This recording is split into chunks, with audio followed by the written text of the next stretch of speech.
This dude is Nogi. Yeah, like that little sucker from Blue Locker. But while that dude kicks balls, this one takes balls paws. I mean, not only balls, dude, has this infinite bag where he can put anything and everything inside like your favorite OUEF creator. But unfortunately, Lil Bro is in the lowest white rank possible. At least he's so good at filling that bag. He is paid 5 times more than your average porter, but Nagi's dream is to become a real adventurer, the ones that actually fight. But in this world, having no talents is like being born at 1 in 50 centimeters and being an ugly dude. You don't have the luxury of choosing anything. So he just works as a porter for his whole life. But I gotta give credit, even without skills, Nagi's has a genius way to fight. By using multiple items from his bag, creating traps, item combos, and even paradises inside dungeons for adventurers to relax. But that's of course is not enough. And when he's about to forfeit this dream, he meets this gigantic thighed female called Agnisa, a S-rank goddess, that I would like to step on me with black stockings. When that happens, I mean, Nagi meeting her, he starts to discover that his years and years of observing adventurers in the dungeon have been teaching his body more than he thought.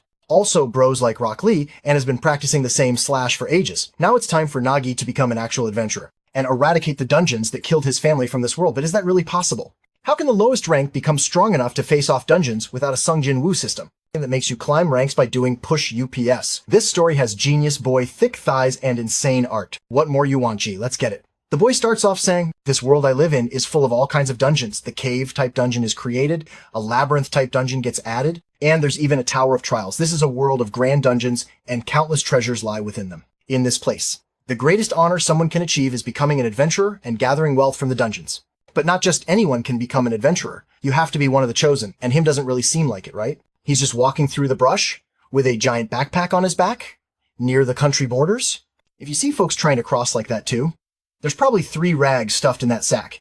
Tomato Nose looks at him and says, ahead of here is the dungeon. Only those with permission are allowed to enter. But then he notices the boy's little necklace and asks if he's a bag. And yeah, this guy is the sucker of the day. His rank is white porcelain named Nagi. Oh, what, you getting in to kick a ball or something? The old guy then says, go on and all right. But I gotta say, it's kind of embarrassing you showing up late with nothing but a backpack. Apparently adventurers these days, I don't know the meaning of respect, but where are the other porters? Normally you pay 50 gold coins. And a bunch of them show up to carry everything. Maggie pats his chest and says that apparently he's one of the best. When it comes to hauling big stuff, his salary alone is 50 gold coins. The guy claps sarcastically and asks if he's lying. Tells him to quit the nonsense, because for that kind of money, they should have sent 4 or 5 people. Then the Lumith kid replies, you see those backpacks, you're not only going to carry those, you're also going to have to haul the luxuries from the dungeon. Think you can handle that? And now that I'm actually looking at him, I thought this guy was a guard, but it looks like he's going to be part of Navi's party. Then he says that if the kid can't handle it, you can go ask the association for help right now. Nagi walks up and says, damn, you guys have a lot of stuff for a group of just 4.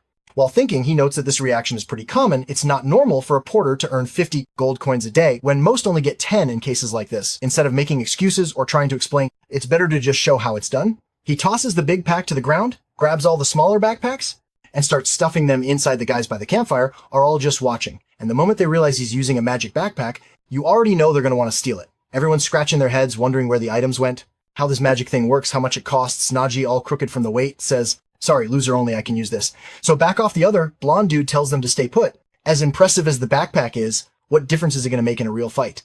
After all, the kid was only hired to carry items. This guy's name is Jeff Nam. Yeah, weird name, gold rank. He throws his arm forward and says that Nagi better be worth every single gold coin. Obviously, he needs to perform as well as 5 people, or it's not worth the cost. Nagui wonders if this guy is the leader of the group. He seems like a hard ass, but it's fine. After all, he's a professional porter, and before this dungeon run ends, he's going to make sure everyone walks out happy. This Maggie is a peculiar one, and now he starts explaining why he earns way more than the other porters. It's not just because of his ability to carry a ton of stuff, it's also because he makes adventurers extremely satisfied. Alright then, adventurers go into dungeons to hunt and face all kinds of danger. Traps that can be triggered at any time, ambushes from monsters and coordinated attacks. These guys are taking heavy hits. And this is exactly the kind of situation Nagi has been preparing for. The stress of being in a place like that is intense, and he knows how to handle it. The blonde guy yells, didn't your balloon heads get told to keep your guard up, idiots? One blames the other. Nobody wants to admit they messed up watching all this. Manny says he took advantage of that gap in the market. What is he? A coach? And here he comes, pulling out the giant backpack and calling everyone over, saying he knows they must be starving after non-stop hunting. That's why a top-tier meal just arrived. The 2 clueless guys stare at him drooling, trying to figure out what that amazing smell is. Yep, the kid really brought a feast. That's his secret skill. Dungeon, restaurant, tomato cheeks biting into the protagonist's meat and says, it's delicious, like it was just freshly made. The other one, the veggie guy, agrees too. Dude's emotional. He's never eaten anything this good. Inside a dungeon runaway, they ask if Nagi's backpack really keeps everything fresh or if it's some kind of natural ability. What's going on? He says he can't explain too much. The important part is it's way too early for them to be impressed, and then with a quick motion, bam, he pulls out a whole bathtub for the guys. The bearded guy wonders if he's somehow at a resort all of a sudden. The surroundings weren't exactly paradise, but the feeling it was amazing. Then out of nowhere, the blonde guy calls out to them. He asks if by any chance they think they're on vacation, or are they seriously not realizing they're still in the middle of a dungeon? What they needed was discipline. Still, he's not going to lie, this water is heavenly. So he says he has no choice but to enjoy it a bit himself. Then he goes, man, I really wanted to believe you were worth those 50 gold coins. I was even thinking about complaining to the association and asking for compensation, but now I realize with everything you've brought to the table, 50 gold coins was a bargain. Nagi nearby says that dungeon crawling is definitely exhausting. People think the hard part is just fighting monsters, but there are tons of other issues that come up. Some hunters end up starving, can't fight properly and die, and as a porter, he always keeps in mind he only gets paid if the adventurers make it through the dungeon. That's why he puts in his best effort to make sure they succeed. The bearded guy laughs and says this kid is way too humble, not even if they hired the top folks from their guild. Would they be treated like this? He'd never felt anything like it before. That bath filled him with energy, and now he's sure he can take on any enemy. He jumps up all fired up, and Maggie looks to the side like this dude's out of control, but just like he said, things inside went smoothly. After that, the group was already skilled in combat, so they handled huge swarms of monsters with ease. The real issue, as always, was the boss. That's because these kinds of monsters are obviously full of randomness and unpredictability. The blonde guy says this one's especially sneaky. It looks like that T-Rex from Toy Story walking all wobbly while everyone's yelling not to let it get an opening. The beast lifts its claw, slammed it down, and one of the guys dives to the side and fires an arrow straight into his hand. The attack triggers a spiderweb trap, but even so, the creature charges forward and whips its tail, slamming it right into a shield. But the blonde guy swings in from the side, draws his sword, and lands a solid hit with his positive attribute talent, slicing off that tail. Clean, obviously. The boss keeps firing off some little magic attacks, but the blonde guy's blocking like a champ, and man, they really are tanking through it. Suddenly, the boss unleashes fire everywhere. While Nagi stays hidden, this boss is the Zarkon Lizard, a rank B creature based on what he's seen from the party so far. Nagi estimates they got an 80% chance of winning, but 80% still means there's a 20% chance of failure, and if they lose, Nagi gets nothing, so he's got to make sure it doesn't happen. A little help wouldn't hurt. He rummages through his backpack, finds something, and says that this should do the trick. These guys already have the strength. All he needs to do is create a small opening. It's just a shame. They'll have to use this mimic mushroom, which is ridiculously expensive. But as always, the main goal is to finish the job. The boss charges in again, ready to chomp right down on the blonde guy, but Nagi says it doesn't matter how unpredictable its moves are. All he needs is to calculate the perfect moment and throw it. The boss sees the giant mushroom coming. It explodes right on its head in a thick cloud of smoke, while the creature's coughing and reeling. The blonde guy asks what that was. Nagi simply raises a pom-pom and says the perfect chance to attack has arrived. The blonde guy grins. He uses the opportunity to scale the beast's tail, climbs up its back, makes his way to the top of its head, and drives his weapon straight into the skull. Man, that thing weighs like 500 kilos. It just crushes the lizard's dome right after he gets up, compliments everyone's effort, and tells them to gather the loot. And just like that, that day's dungeon was wrapped up without much trouble. But as always, the cheerful mood didn't last long. That's because they were supposed to collect at least 20 rank B stones from that creature, but in the end, they only got 5 stones and a bunch of low-level items. And what made it worse was that most of the monsters that showed up this time were just basic creatures like goblins. If you put everything on a scale, who was there, who took part, what they actually earned, it was clearly a total loss, and now they have to split the loot, which already wasn't much to begin with. In a split second, the cheerful mood from finishing the dungeon just vanished, and now everyone's yelling at each other. Even something as simple as dividing up the rewards became a sensitive subject, but it's fine. That kind of thing happens with adventurers. Nagi's just there to carry items, so he doesn't care about all that. Besides, his salary is fixed, he's not stressing about any of this, so he pulls out 2 bottles and calls everyone over, saying they must be thirsty. The blonde guy asks if he's seriously still looking after the group, even now that the job's over, and he admits that smoke grenade Nagi threw at the boss was the clutch moment of the fight. Honestly, they got super lucky having run into this kid. I don't know. This blonde guy's acting way too nice. Our boy says he's just giving a hand with the humble skills he's got. But Jeff Nam cuts in saying, no, that's not humble at all. The more he sees, the more impressed he gets. That backpack of his creates some insane stuff. And it doesn't even seem to have a limit. Maybe there's more valuable stuff inside that thing than in the entire dungeon. Just because I said it now, they're all wondering if there's a pretty decent stash of money hidden in there. I mean, if he gets paid 50 gold coins every time he joins a dungeon run, he's definitely racked up a fortune. They really did hit the jackpot. Finding this kid, everyone's looking at him now with that greedy look in their eyes. Nagi tries to brush it off, saying, hey fellas, this conversation's getting kind of weird. How about you drink this instead?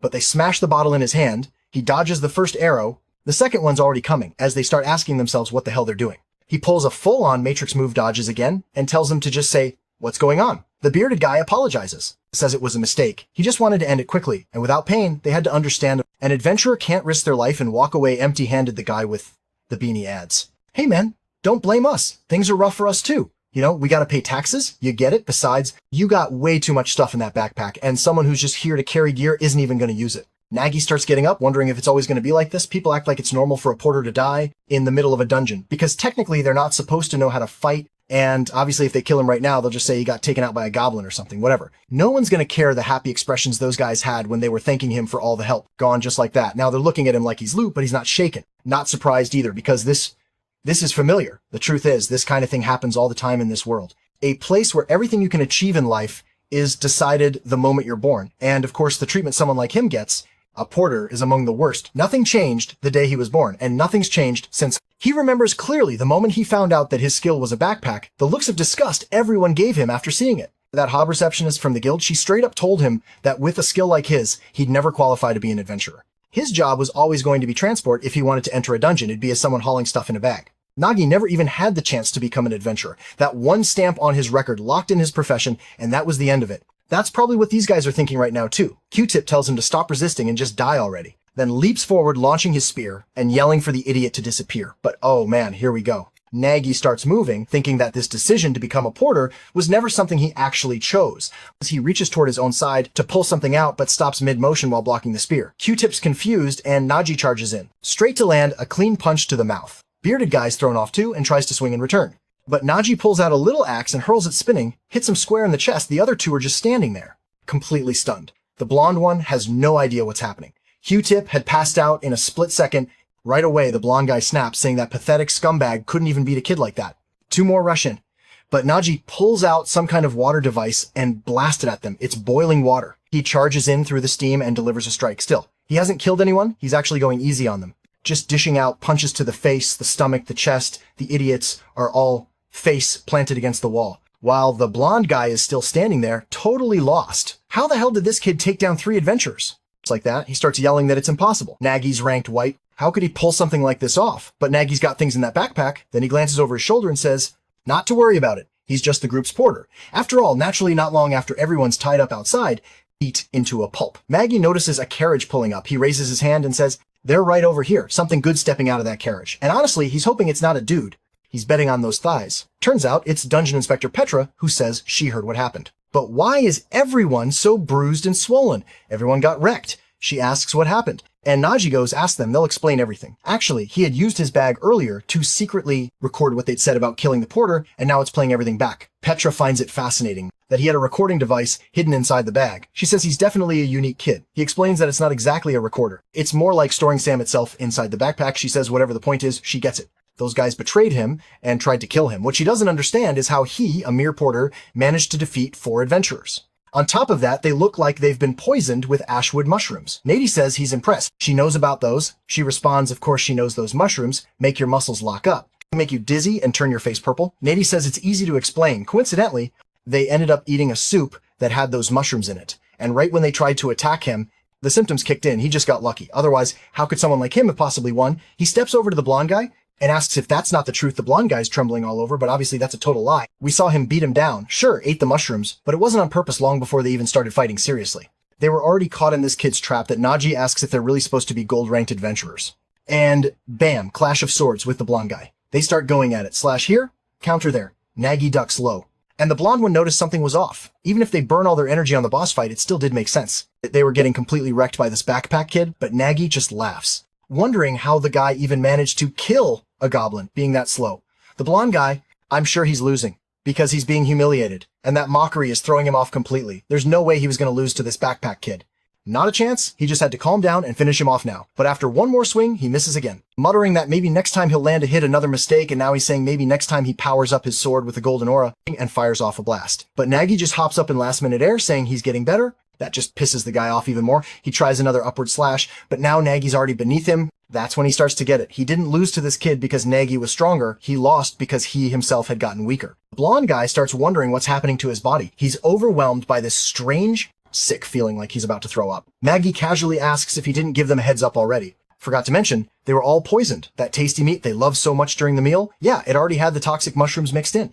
Not only do those mushrooms make food taste amazing, but they're also great for dealing with people who like to cheat their way out of paying. Blondie hears that and groans, calling him a damn bastard, says he was betrayed before he even did anything. Negan nods and says, yep, that's exactly right. I mean, how's a delicate porter like him supposed to trust shitty adventurers like them? Once they eaten the mushrooms, all they needed was to smell. A catalyst for the effects to kick in. Maggie's plan was, if everything went smoothly, he'd hand over the antidote, and no one would even get sick. But no, these geniuses decided to make the worst possible move and shatter his bottle.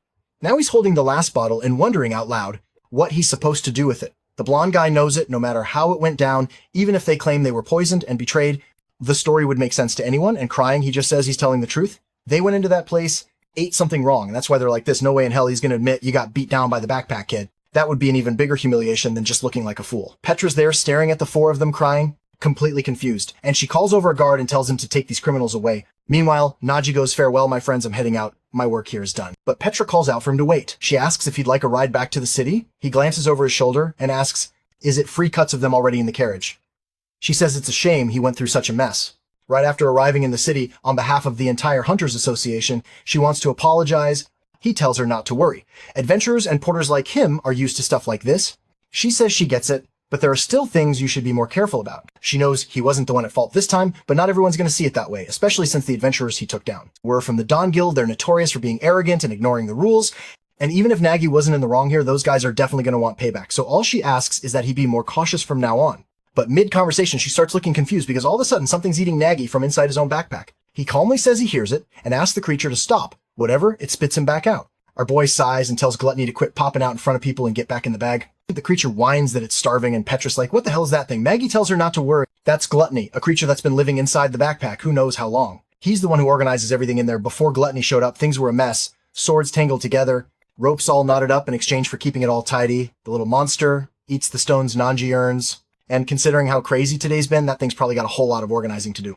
At the same time, on the other hand, Gluttony had a lot to eat, since everything from that dungeon, which was supposed to be split among 4 adventurers, ended up going straight into Nagi's backpack. Nagi tells Gluttony to go ahead and eat twice, the usual amount of mana stones if he wants all cute and happy. The little creature grabs one and starts munching. Petra finds it odd. She's never heard of a magical being that eats mana stones. Nagi says it's the first time he's seen one too, but there's no need to worry. It's just a little guy who likes fair trade. She says, you're kind of fascinating, or rather, a backpack of yours is definitely something else. I've never seen anything like it. But before she can finish her sentence, the horse suddenly bucks, and the carriage starts shaking. She asks what's wrong, and the soldier says he has no idea. The beast just won't calm down out of nowhere. Nagi feels something weird. His expression shifts serious. A strange sensation. One, he had no doubt about a dungeon break. But why was it happening here of all places? He immediately calls out to the inspector and points in a direction saying there's a dungeon over there that's about to break. She looks shaken. It's a massive problem. But how the hell did he know that? Did he have some kind of detection tool hidden away too? He replies that it's just instinct. She doesn't buy it, but he tells her they don't have time for her to believe or not believe. They need to move, warn the others before things spiral and casualties pile up. Even so, Petra is still turning it over in her head, sensing a dungeon break by instinct alone. That was absurd. Even she, and a highly respected inspector, couldn't do that. Gluttony lets out a little burp and casually confirms it's a dungeon break. Says he loves eating magic stones and can smell one coming from miles away. More importantly, he's picking up an extremely strong scent coming from beyond that mountain. So yeah, he's absolutely sure. I thought they were going to run away, but nope, they're heading over to check it out. A dungeon break is something that happens when a dungeon remains open for too long. When no one clears it, it eventually goes through a catastrophic shift. Basically your classic solo leveling copy. Patrick confirms it. It really is a dungeon break. And worse, it's already past the critical point any minute now. Monsters are going to start pouring out. But again, how the hell did Nagi feel? That from so far away, he answers that it's a feeling he'll never forget. Not only can he forget it, he doesn't want to forget it. He remembers exactly how terrifying it is when something like that happens. You've got pterodactyls flying around, 6-armed demon things crawling out. What even is he? Some kind of guy from the future? Or from the underworld? Patrice, still trying to piece it together. When did this kid ever go through something like that? And she keeps wondering how she didn't sense anything herself. Nagi says something's not right here. If this dungeon is so close to the city, why didn't any adventurer show up to subjugate it? Petra checks the registry and says that this dungeon had already been assigned to someone a long time ago. Naturally, Nagi wants to know who accepted it and never came. She replies that this place was marked as a ranked D dungeon, and it was accepted by mithril-ranked adventurers, so it should have been taken care of by now the moment Nagi hears that. The suspicion starts building. He says he's going to need to find out what's going on in the city, and asks what she's planning to do. Petra tells the guard to take the little criminals to jail, and says she'll help the kid, so they head for the city not long after they arrive, and come face to face with a huge crowd yelling in the streets. Clearly something weird was going on. The townspeople are shouting that the dungeon's been there for ages and no one's done a thing about it. If a dungeon break happens, why is everyone dragging their feet? One guy is sitting around, totally unbothered. Then there's Miro, a martial artist who says they should be talking to the guild leader, not to them. The other guy sitting there, Vendistare coldly, says to pass the message along. This isn't their responsibility. The townspeople are furious, calling them bastards. And nearby, Nagi is now absolutely sure his suspicions were right. The name for this kind of thing is Dungeon No-Show. Though honestly, not everything needs a name author. Basically, someone buys the rights to a dungeon and then never shows up. It happens when a high-ranked adventurer has nothing better to do and takes a weak dungeon, but then a better one appears and they abandon the first. Petra says that, yeah, that does happen sometimes, but in those cases, the association issues a fine. Nagi, however, points out that for a mythril-ranked adventurer, swimming in cash a fine is just pocket change. And even if that guy gets off scot-free, the people in this town lose everything. That dungeon's probably going to break tonight, and even if they call every squad from the association, barely any will make it in time. And the worst part, watching those other two adventurers standing there, making lame excuses, that guy, Death Star's going on about how they're victims too. If their leader doesn't show up, how are they supposed to handle anything? People should stop blaming them. And take it up with the association watching this unfold. Nagi can't help but think adventurers are supposed to be heroes, but in the end they're just selfish people chasing profit. The real problem is in situations like this, their power is what's needed. Only they have the strength to stop something like this. Nagi can't fix it just being a simple porter. Wait, so is he weak or strong now? I'm confused. Did he really only win because of the mushrooms? What's going on? Petra says the best thing they can do is evacuate the village. Saving lives has to come first. But Maggie grabs his necklace and asks if she really thinks they'll be able to save anyone. She tells him to explain, and he does. Winter is coming. And with it, here comes Jon Snow and the Iron Throne. Once everyone loses their homes, how are they supposed to survive? He throws the necklace aside and says, it's hopeless. What this village needs right now is an importer. Wait, did his badge just change? He shouts out for them to take a good look at what's happening here. Một vụ dungeon break đang diễn ra ngay trong làng mà anh ta tình cờ ghé thăm. Rồi anh quay sang Petra hỏi, is it true that whoever stops at dungeon break gets to keep all the rewards tax-free? She confirms it. And he replies that this is the perfect chance to make some serious money. The two adventurers are looking around confused, wondering who this nutcase is, and if he's actually planning to challenge the dungeon, but then their expressions change. The moment they see he's wearing a gold rank adventurer badge, right, they're thinking, and he probably stole it from that chump earlier.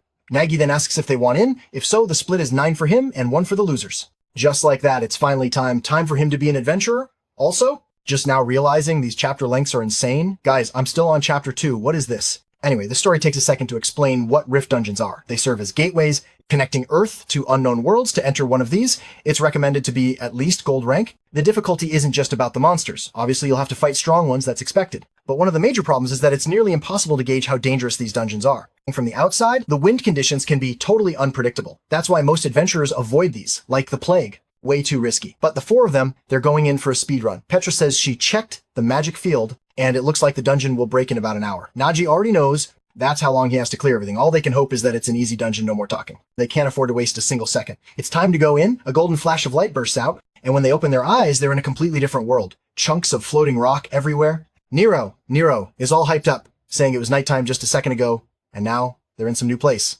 where it's bright as day, and oh my god, that Vendestra dude, as they're saying today's finally the day he conquers his very first dungeon. This guy's insane, throwing himself into this as his first real experience. No way he's claiming he's about to unleash such incredible power. Being that everyone's going to be left speechless, Petra just mutters that they're screwed, and Maggie agrees. Guys, this looks like that Steam game Go Up. They're going to have to keep climbing all the way up to that little castle at the top. And the worst part, they only got 1 hour to finish it. Petra wants to know why he lied about being a gold rank adventurer. Maggie replies that they don't really have time to explain, they just need to get this started. Now, if he'd shown up offering help as just a porter, those two would never have agreed to join in. But now with the gold badge, he's not only got them following him, he's got them listening to him. Petra agrees in the end. What matters most is saving the citizens. Meanwhile, Nero just giggles and tells them to stop worrying. Humans are slow and useless anyway, but she'll reach the top alone and fast. She's already hopping from rock to rock like she's on a trampoline. Dexter is standing there, confused and impressed. But he notes, something feels kind of dangerous. Suddenly, a glowing bracelet appears around her wrist, and she gets yanked back to the ground. The guy tells her to use her brain. She needs to think before charging ahead like an idiot. The tall girl tells him to stop picking fights, while the rest of them are already bickering again. Petra steps in and tells everyone to calm down in a dungeon like this. It's normal to check for curses first. She activates her magic, and they all see chains connecting to 4 of them. Is this not literally a Steam game, or am I losing it anyway? The important part, all 4 of them have to make it to the top. No one can go sprinting off alone. Nagi comments that flashy tricks won't work in this place, but it's fine because if there's one thing he's got, it's climbing gear. One of them looks confused, wondering why he's so prepared for this kind of thing. He just says they should get started already. They only have an hour, 1 step at a time. Is the key to clearing this kind of dungeon. You can't waste all your energy trying to reach the top too fast. But at the same time, if you're too slow, you'll run out of time. He keeps leaping from one floating rock to the next, telling everyone to stay in rhythm with him. They all have to keep the chain connection in mind and maintain the minimum required distance. Miro says he's way too slow and that she's going ahead on her own, but he explains if you just dash forward, take a dumb path, and end up having to double back, you're going to lose time. They need to move slowly and stick to the correct route,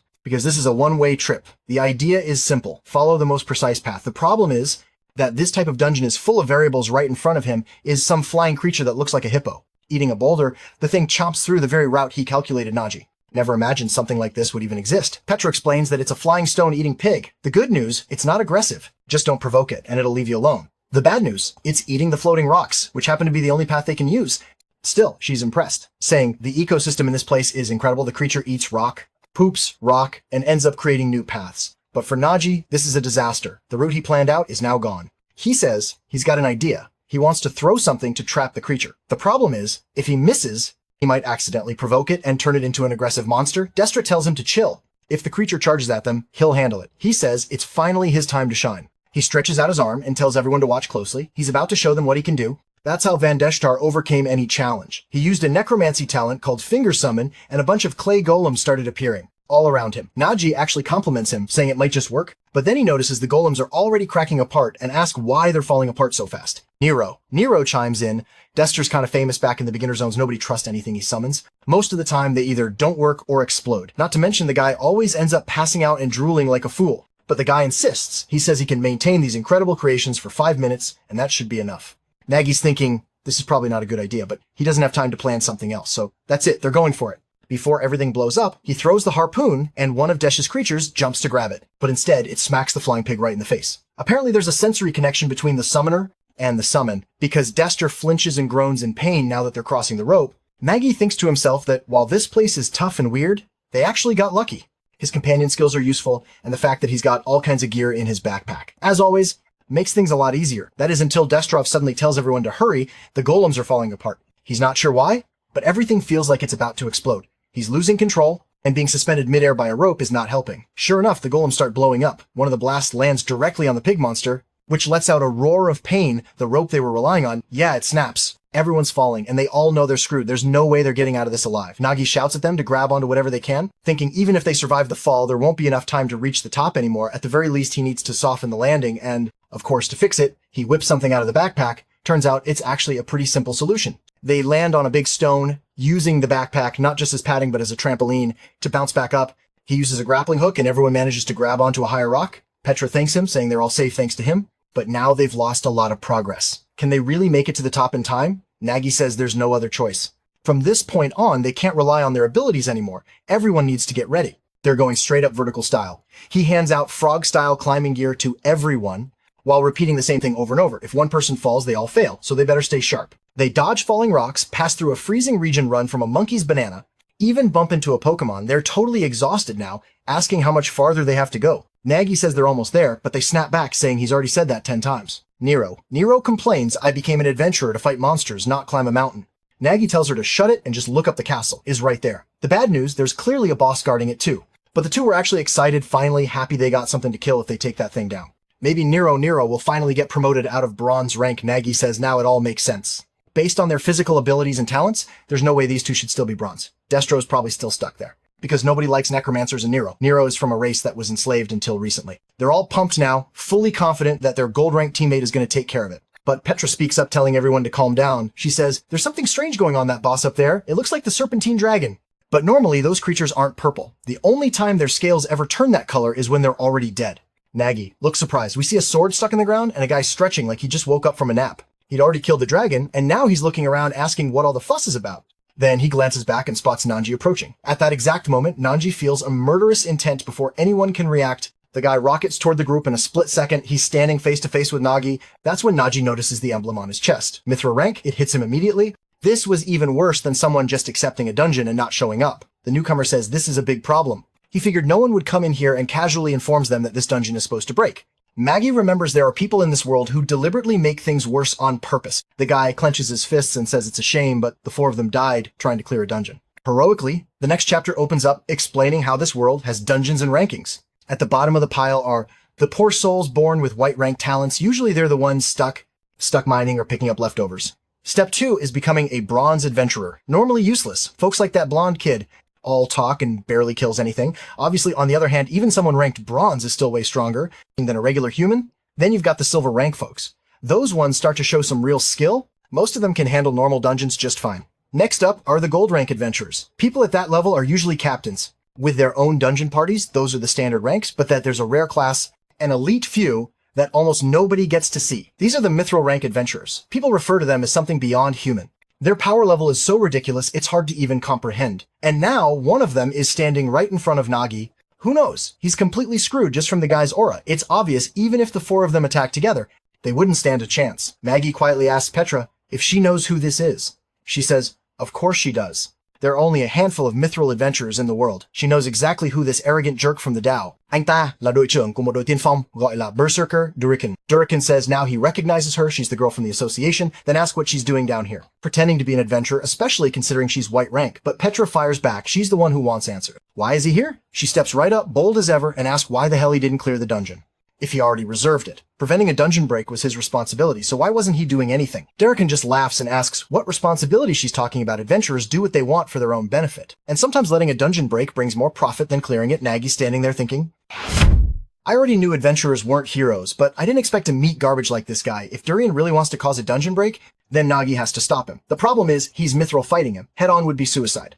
So for now, the plan's different. Suddenly, Nagi shifts his tone and acts all friendly, saying that the great mithril-ranked Durian must be misunderstanding the situation. They were just passionate adventurers who happened to stumble into this dungeon by chance. They have no intention of interfering. In fact, here, this little skewer is their way of apologizing. He knows hanging out in a dungeon like this must make a guy hungry. Maggie's fully aware that he has no chance in a straight fight. So first he's going to weaken him. Duriken accepts immediately, starts eating, and says, it's amazing, really. The flavor is fantastic. Then he smirks, calling the kid an idiot for thinking a cheap trick like this would actually work. And bam, he swings, saying this is his way of saying thanks for the meal. Nagi manages to block it, but he gets launched way off into the distance. But the only problem, he's still chained to Nero, which means she's about to get dragged along with him. She braces herself while Nagi is flying through the air. But before she can pull them back, Jericho and Scoff saying it's hilarious how amateur they are. Can't even break the link between them. He charges in declaring that this will be their final resting place in this world. But Destry steps in shouting that he's not going to let him lay a finger on Nero. There's an explosion in the middle of the island, and when the smoke clears, Duraken looks stunned. What even is that weird creature? Destry just summoned that managed to block a punch? Destry doesn't flinch. He simply asks if Duraken isn't the one who invited them to this place, but then didn't show up. Duraken replies that yeah, he sent the invitation, but he didn't think anyone would be dumb enough to actually come to something like this. Still, the two of them fit the setup perfectly. A necromancer and a beastskin girl, just ideal. Destry tells Nero not to worry. Once their leader comes back, it'll be 3 against 1, and they might stand a chance. For now, they just need to buy time. His gauntlet might not pack much of a punch, but it can hold out. He just has to push forward and fight like he did in training. Dude, they're really going at it, huh? And this mithril-ranked guy, he's having a harder time than expected on the island below. Nadia's knocked out cold. Petra is right beside him, checking if he's okay. She tells him she already performed some emergency treatment, and he thanks her. But the situation up there, not good at all. Honestly, I'm still shocked. Nero and Death Star holding out weren't myth-rank adventurers supposed to be godlike? I thought you'd land a single hit and they'd be done. Nero's flipping around like crazy, Derek, and swings at her, but she dodges. At the last second, the golem jumps in to block the attack. He grabs the golem by what looks like hair, even though it doesn't have any, and slams it into both of them down below. Now he's awake now, and he admits it. He made a mistake. He should have realized that kind of poison wouldn't work on someone. Ranked. He asked Petra for more intel on the guy. He's mithril, so there's gotta be something, she explains. He's considered unmatched in close quarters combat. On top of that, his dungeon clear records are insane. He's notorious for picking fights with other adventurers and always winning. He's also a master in the greatsword. Once he split an orc clean in half with a single swing, Madge yells at her. He asks for weaknesses, not Durin's greatest hits, but Petra ignores him and says, the bigger problem is time. Even if they could beat him somehow, they're running out of it. The end of the dungeon is just ahead, but they're not going to make it if it weren't for that damn curse. Wrapped around their arms, maybe they could have escaped or done something about it. That's when Nagi has an idea. They've been treating the curse as a handicap since, if one of them falls, they all fall. But the reverse is also true. If one of them reaches the top, they all do. It was time to turn this curse into a weapon. Not only could they take down this mythical bastard, they could finish the whole dungeon in one move. He starts going over his cards, thinking about all of his teammates, abilities, everything they can do individually. None of them is impressive. But if he combines everything they've got, maybe there's a way he turns to Petra and asks if using her scouting talent, she can get a read on the train at the top. She says that from this distance easy, she can generate a full map. He tells her to do it fast. She pulls out a quill, and in seconds, the map's complete. Nagi looks it over and says the detail is beyond what he expected. Funny how they're down here planning like this, right? Meanwhile, how's that fight up top going? Petra glances over and says, I finished the map, but how exactly do you plan to use it? Nagi answers that the map's going to be used to take down that beast This fight wasn't between humans, it was between a human and a beast. I'm not even sure where he's going with this.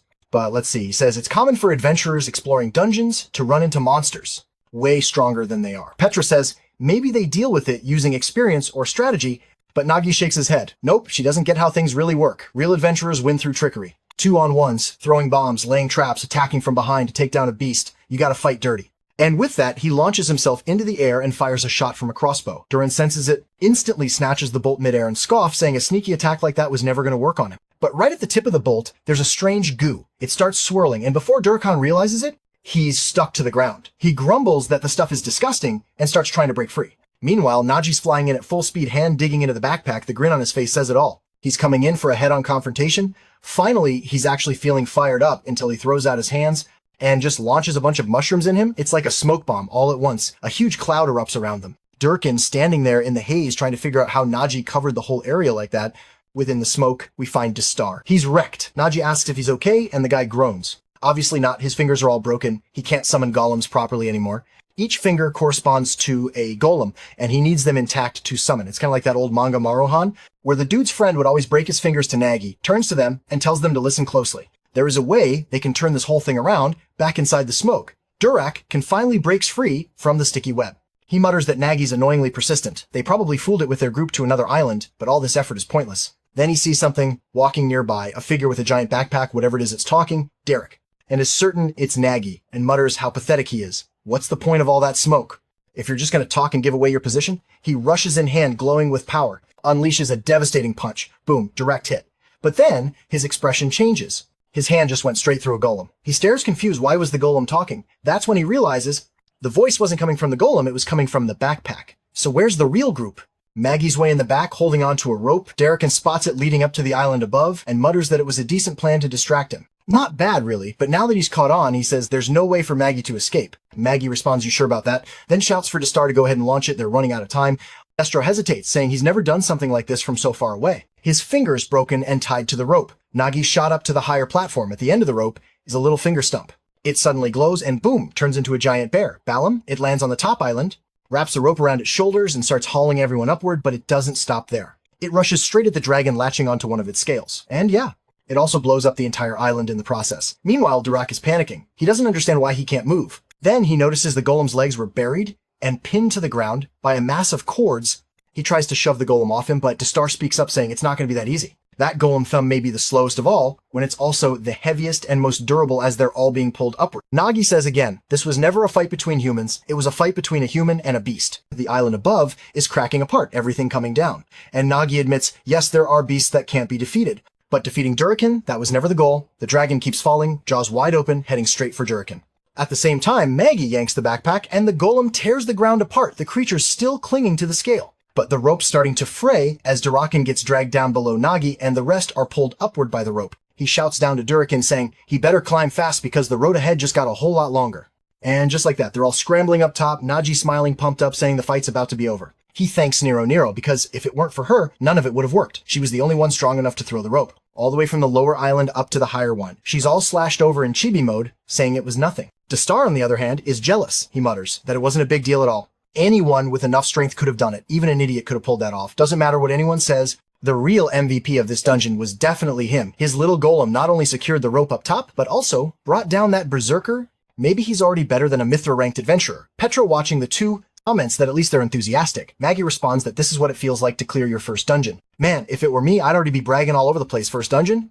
And it turns into this huge mess. Come on, I just wanted to kill a few goblins and level up in peace. He goes on to say that the satisfaction of finishing a dungeon doesn't come from one person's incredible skill, but from everyone working together for the win. He also makes sure to praise Petra, saying she was essential too. He heard that inspectors had some kind of scouting ability, but he always thought it was something basic when he asked for a map. He never imagined she'd create a perfect replica in just 1 second. It was only thanks to that he could plant everything down to the explosion. He's sure even professional scouts would be impressed. Smooth Talker got everyone blushing, and Petra in her head is thinking that for all the praise he's giving everyone else, the most impressive one is still him to come up with a plan like that on the fly. There's no way, he's just a simple porter. How could someone with that much talent be stuck in such a low-tier job? But then again, the kid was born with a backpack talent, and the world didn't exactly do him any favors. Destro wants to know what's going to happen to that berserker. Everyone agrees at the very least he should be locked up for the rest of his life, but Petra isn't so sure. As serious as his crimes were, he's still a mythril-ranked adventurer, And the stronger an adventurer gets, the more above the law they become. Someone at that level is practically protected on a national scale.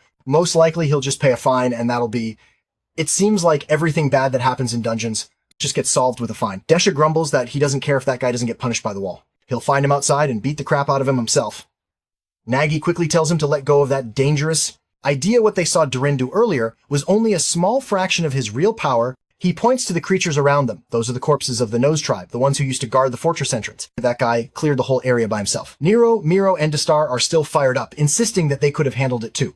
Nagi says he already knows they're confident, but tells them to look more closely at the bodies. The cuts are all at the exact same height, which proves the guy likely killed them all with one single strike. The truth is, an adventurer's strength shines depending on the weapon they've mastered, and they need to remember when they were fighting Durikin. He didn't use his great sword. He didn't use any talents either. He was fighting them with nothing but brute strength. Nothing else. Destro pauses and says, now it'll make sense. Everything happened. Because the moment that guy saw them, he charged in, leaving his sword, still stuck in the boss. As soon as he hears that Nagi stops for a second, if that guy fell along with the boss of body, then yeah, that means he's down there now with his sword in hand.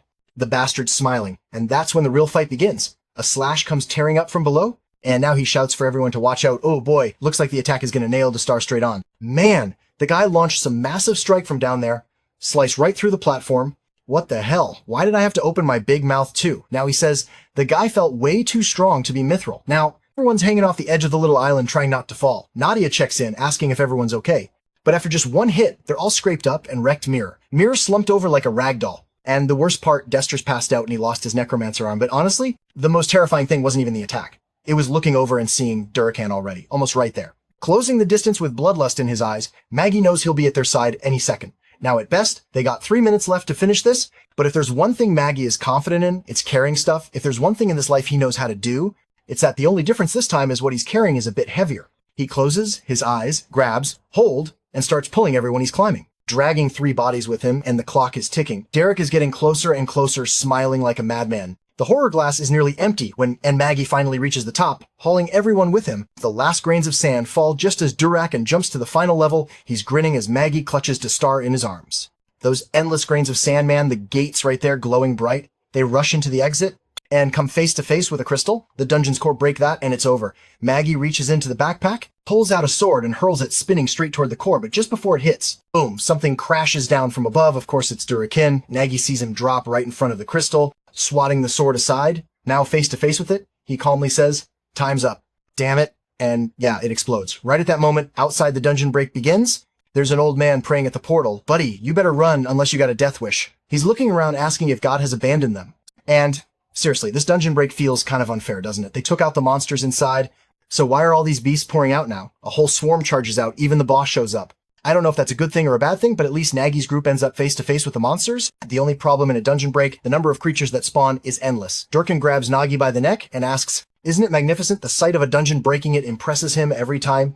Nagi takes that to mean this guy has caused others before, and Durkin just confirms. It says it's obvious, but someone as weak as Nagi could never understand when a dungeon breaks, it usually regenerates into something far more powerful. Meaning the rewards inside also increase drastically, right? Then Nagi understands why he did it, and he starts to wonder, did he truly not care about the villagers? The bastard says, of course not. Adventurers live for one thing only. Greater rewards, whatever happens to weaklings like Nagi, doesn't matter to him. And in that moment, Nagi can't help but feel how familiar this all is. Adventurers weren't heroes. They weren't saviors in the end, they were just selfish people, and he hated people like that. He'd seen it too many times. The destruction that adventurers with power and malice tend to bring, but when he spots a giant bird soaring overhead, he says that, on the other hand, as rare as it is, there are still those out there. With great power and virtue on top of the massive bird stands a girl. One of the fierce ones, no doubt. She calls out that she's ready, confirms the target, and then dives off in this dramatic, almost theatrical fall. She lands with purpose, announcing that she's going to wipe everything out. Before the rift spreads any further, her first move is a slash, using the talent of a magical swordswoman, igniting a blazing trail of fire right across the boss's back. The gnolls are already panicking, scrambling to escape as they're swallowed up by a storm of flames. Derek and Petra both watch with stunned expressions. And that's when the real powerhouse arrives. She introduces herself as Agnatha Farija, vice captain of the Twilight Wind. And without missing a beat, she demands that they start explaining what exactly happened here. This chapter, all those beasts are going up in flames and Nadia's completely wiped out. Petra asks if he's okay, and he says yeah, but still tells her to take a look. The dungeon rift was already starting to close. Durkin wasn't happy about that at all. Even if it was a low-level dungeon, how the hell did she manage to end it all with just one strike that was seriously impressive? Then he straight up calls her out like, hey girl, I know your guild's broke, so what are you even doing here? Weren't you all inactive for 3 years? But Admiral just answers, cool as ever, saying she knows full well that based on the scene, he's the one who caused it and there's no time for explanations. There's no way a mithril-rank adventurer would have failed like that. So he must have done it on purpose. Durkin just wants to know if she's really trying to start a fight, but even though he's acting all confident inside, he's panicking, thinking she's one of those people he always wanted to face off against. At least once, just not like this. That split the island in two, left him drained. Plus, his master had given strict orders not to stir up trouble, and on top of that, he'd already achieved the main goal. So there's really no reason to fight. He throws the sword over his shoulder and starts walking away. Agnes asks if the loser's really going to run off, but he tells her not to get the wrong idea. He's a smart adventurer. He knows that in this situation, victory isn't guaranteed. He already got what he came for. So he's leaving. But Nero calls him out, telling him to stop lying. Everyone knows he wasn't just trying to trigger a dungeon break, he was hiding something, especially after trying to kill him. But the bastard pulls out the lamest excuse ever, saying there must have been some curse in the dungeon that made people not in his party look like enemies, that attacking their team was never the intention. He just thought they were monsters. If they wanted to check it out, they could go back in and see for themselves. It's just a shame the dungeon already closed, right, guys? Since there's no one to verify anything, well, that's the story the association's going to hear. And the poor group just slams their fists on the ground. If this goes to court, the jury's definitely going to side with the guy who's ranked Mithro-wide hips. Petra knows that telling the truth won't help at all. In the end, they'll come out as the losers and Durgan just walks off waving goodbye. The four of them stand there seething, staring him down in rage while Nagi tries to calm things down, saying, well, at least we stopped the dungeon break. But suddenly, he drops to his knees. The guy's completely drained. The Queen of Twilight glances back and sees the kid, knocked out his hand and all messed up. She quickly tells him to throw him onto Ajanan the bird because she'll take him for treatment. And with that, this chaotic dungeon came to an end. At least the village was left untouched. Not long after folks from the association showed up, bringing treasure chests and apologizing for everything that happened, they swore they were working hard to make sure it never happens again. But obviously, let's just talk. Thanks to Agnes's help, Nagi was taken to the eastern city of Bellum, and in this abandoned shack that looked like a knockoff version of the Black Clover hideout from Walmart, yeah. That was actually Agnes's base. Nagi wakes up there, man. Doesn't he look like a girl with that long, soft hair? Petra is sitting next to him. He gets up all groggy, not knowing where he is. He calls out for the inspector, and she jumps up right away, already asking how he's feeling. The rest of the crew's all there, too. Clinging to him, grabbing his face, staying. They thought he was dead, but he just wants to know where he is. The last thing he remembers is seeing that berserk guy running away. They tell him this is the Twilight Cruise base. Agnes had even hired a priestess to heal him. Nagi says now it all makes sense. That's why he's not feeling any pain, and everyone else looks fine, too. They reply that it's nothing big for first-rank adventurers. But come on, this was their very first adventure. Destra then says that, yeah, for a first time, that was one hell of a journey. But when he saw how happy the villagers were, he finally understood what being an adventurer is really about. He's all smiley thinking about the little flower girl for them. It was just a dungeon raid for glory, but for the people in that region, it was the salvation of their homes. And so they all apologize for being arrogant at the beginning. They're already swearing to our guy that they want to become true adventurers. Nagi just says, it's good to hear that. He's relieved that in the end, the village was protected, and now that everything's over, maybe it's time he tells them the truth. He's not a gold-ranked adventurer. In fact, his rank was even lower than the other two. He was just a white-ranked porter. What? Now he's suddenly full of insecurity. He's sitting there wondering, will they still treat him the same way? Of course not. Then going full drama mode. He says, guys, I gotta tell you something, but please don't get mad. The truth is, he faked being the leader, pretended he was strong, said he was gold-ranked, and all that. Miro asks if that's it and says, yeah. It's understandable, nothing much they can do now, next time he's carrying their gear, but for now, he can rest. The door closes, and Petra asks if he really had to go and tell the truth. He answers that all he hopes for is that they truly become good adventurers after all. Now that he's going to be working as a porter in this region, sooner or later, he's bound to run into the two of them again, and it's better they find out the truth from him than through someone else down the line. Suddenly, Petra clenches her fist and says that Nagi really isn't an adventurer. In her job as an inspector, she's met countless ones, and most of them only care about treasure and would commit any kind of atrocity for profit. But she's already seen that he's different even when there was nothing to gain. He cleared that dungeon and risked his life just to save the village. He's the first person she's ever met. Oh, who isn't an adventurer, he's a hero. She takes his hand as he lies there, eyes closed, still a bit out of it. Mostly because he's thinking, she has no idea what I just did back when Durican and Agnesa were arguing. He noticed something odd to the side from the middle of the dungeon rift that was closing. A chest started falling. Clearly the reward for the break. While everyone else was distracted, he used the last of his strength to shove everything into his bag, and now here he is hugging it like it's the greatest thing ever. He kept the entire reward for himself again 2 times in a row. But Petra wasn't the only one who got the wrong idea. Zhajang nero miro vadestra kum hiulam, ubinwai nero nave miro vadestra, gecko ngenegi naikum, that he's just a porter. Destar laughs and tells her she must have figured it out. It was obvious. He says, yeah, Nagi's actually a legit gold-ranked adventurer who just likes pretending to be lower-ranked. He might think he's fooling them, but they're not that dumb, okay? Maybe they kind of are. To be fair, though, Nagi did pretty much handle everything on his own, so it makes sense. The problem is, This little incident that started everything was about to snowball into something way bigger. Durkin walks up to a guy in a white cloak who asks what the interference was. The guy explains that they ran into a strange group and ended up clashing with the Wind of Twilight. The masked man says there's no way they're letting anyone mess with the plans of the Dawn Guild. Meanwhile, at the guild, someone else is standing up, barely keeping her balance. Girl's totally out of it, huh? She's thinking about a conversation she had with Petra about Nagi. Along the way, she had asked Petra what actually happened. Why was everyone so beat up? Why did the boy pass out? She wanted the full story. Had they really entered that place without permission?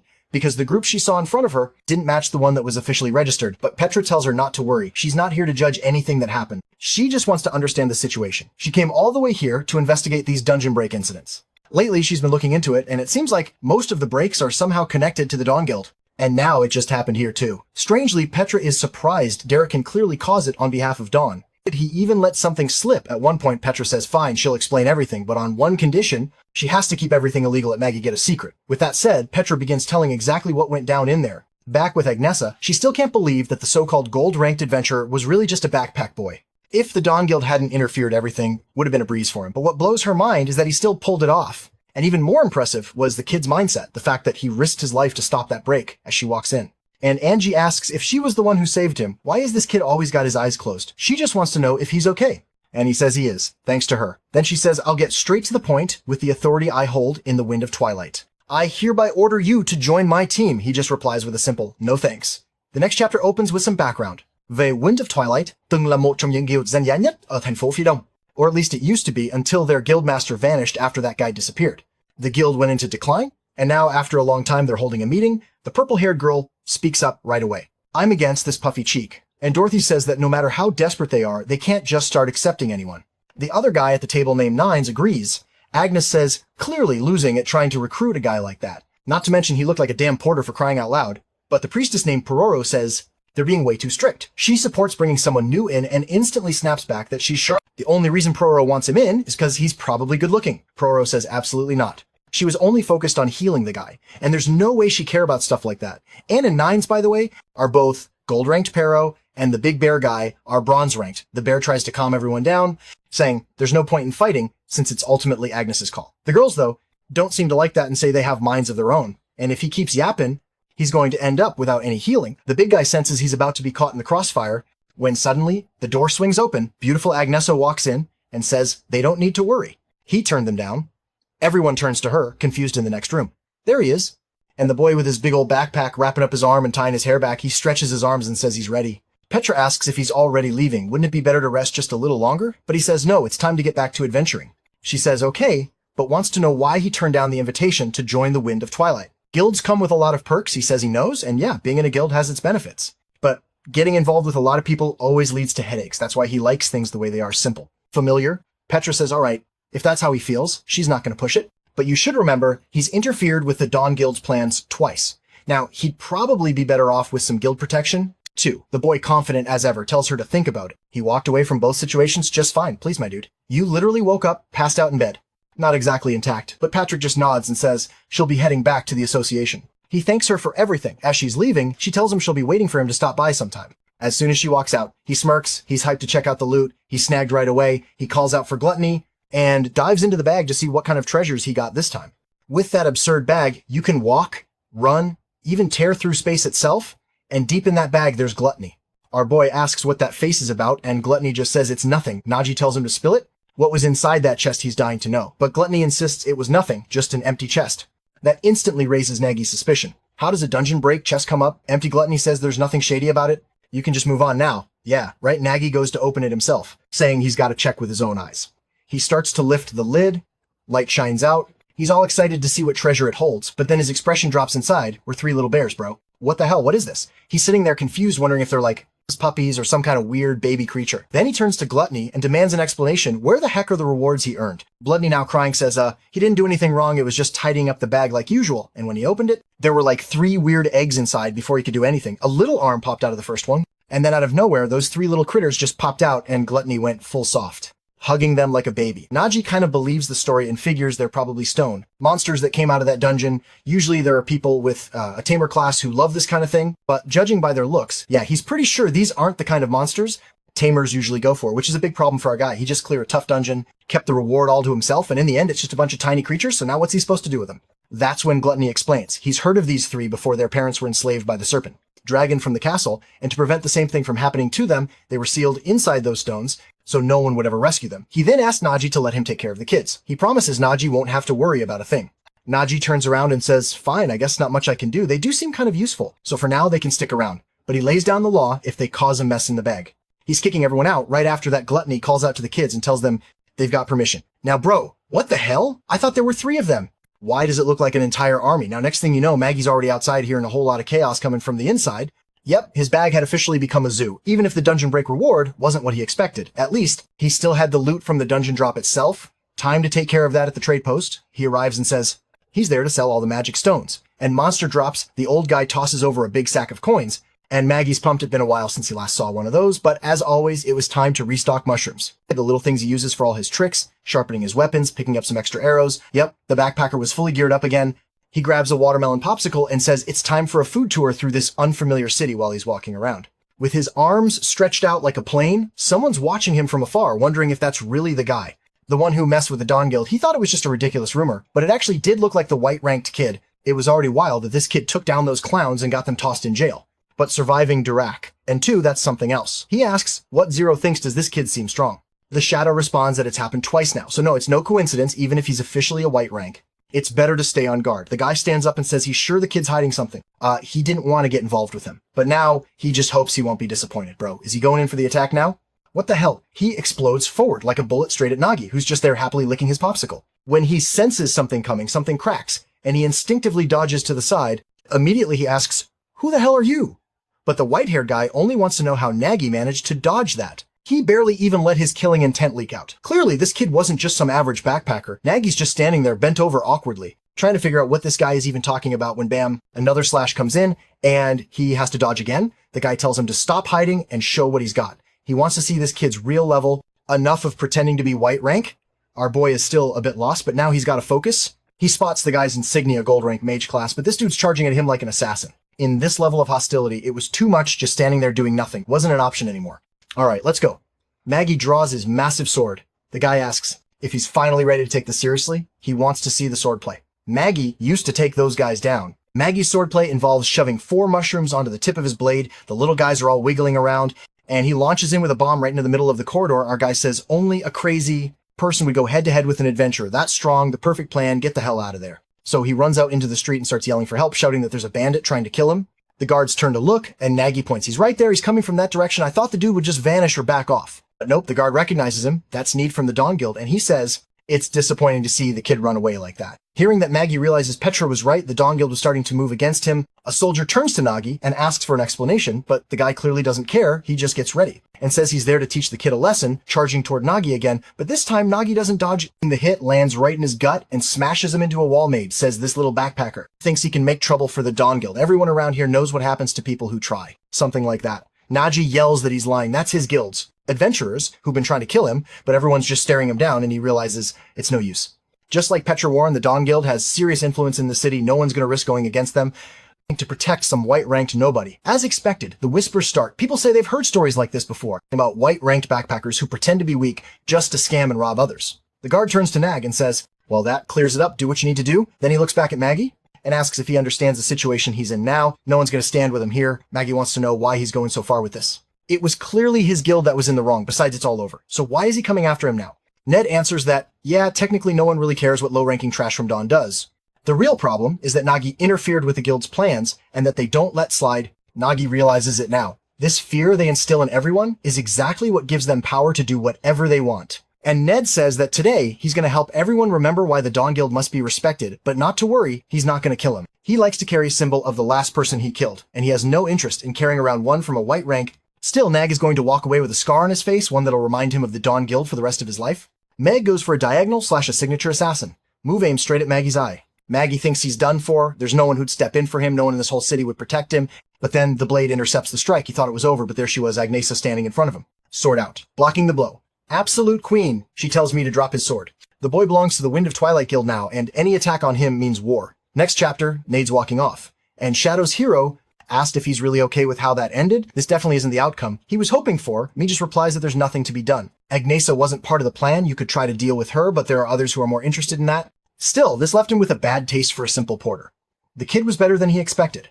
But at the end of the day, he's still just an insignificant little boy. At least that's what he tells himself, to keep from acting on it again. But then Zero asks if he's really sure about that. That's when Nate notices he's been cut. A slash across his face. He's stunned. He doesn't even know when it happened. He can't remember Agnesa ever landing a hit. Zero says that's exactly the problem. He didn't even notice it. He needs to go back and retrace every single step that happened during that fight, from the moment he found the boy to the moment he thought he already finished him off. He might have thought the kid had completely given up, but the truth is, not for a second did Nagi stop fighting. Right when Nade came in with that vertical slash, Nagi hit a dagger beneath the flash of the guy's own attack. Since he was sure no one would step in to protect him, he decided to settle it himself. That dagger slipped right through the middle of the strike. He didn't even notice it. Zero says what? He's already warned countless times.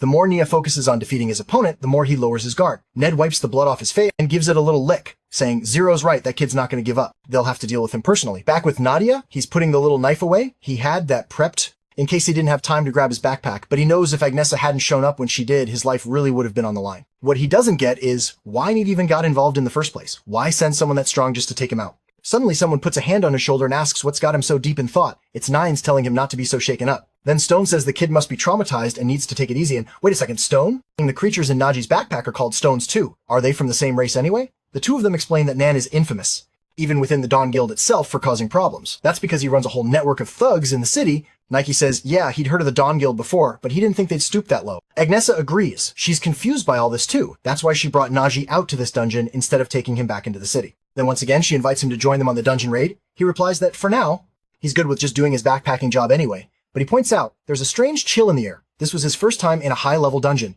Like this one, ranked B in a graveyard, no less. Nines laughs and says, don't be scared, kid. This dungeon's a playground for us. We're going to slaughter a bunch of stuff, and you just worry about collecting the loot. Nagi thinks he's not wrong. Even if it's a B-rank dungeon, they've got gold rank people in the group. Not to mention Agnesa, who's mithril. Honestly, her being here might even be overkill. But there's one thing bothering him. Normally, in B-rank dungeons, you need a well-balanced party healer support defense, but this whole group just warriors and attackers. Suddenly, Agnesa tells them to stop. Looks like the welcome party had arrived. The first zombie soldiers start showing up in front of her, but the queen doesn't even flinch. She rips out her sword crouches and sends a blazing wave that slices right through them. She glances back, draws the sword again, and here comes another wave. She's got style, huh? Those poor undead things are getting absolutely vaporized. But among the horde, there's one buff monster coming straight at her. Nagi points out how this really is a B-rank dungeon creatures. This strong showing up right at the start. The big one raises its arm for a block and swings hard, forcing Agnesa to dodge, but she springs right out of range. Dang, what a move. She lands behind it, lines up a sword technique, and unleashes a flurry of cuts into its back. Then suddenly she's on the other side with that. The creature's core forms a rose-shaped flame, and she torches it on the spot while she's over there, full-on styling. The boys are just standing back like they're watching a 3D movie. They've met tons of adventurers before, but no one this powerful. Talent is the foundation of every adventure. Obviously, the better your talent, the stronger you are. It's what lets humans go toe-to-toe with these beasts. Agnesa then says they got no time to waste. They have to move before the monsters start reviving. Everyone kicks into gear, these labyrinth-style dungeons. You kill stuff, but a little while later, it all comes back. And obviously, for reasons like this, they had to move fast. Not just to finish off the monsters, but to run, and more importantly, to wrap things up. Before he showed up from behind, that's why it's super important to have either a priest with permanent eradication skills, or some holy water from the church. Problem is, both options are insanely expensive, and yep, just like that, the monsters they just killed and ran from were already getting back up behind them. Nine says, as always, they should have brought Pororo, the guild's priestess, who's kind of a permanent member, but the problem with that lunatic is that she's a little demon.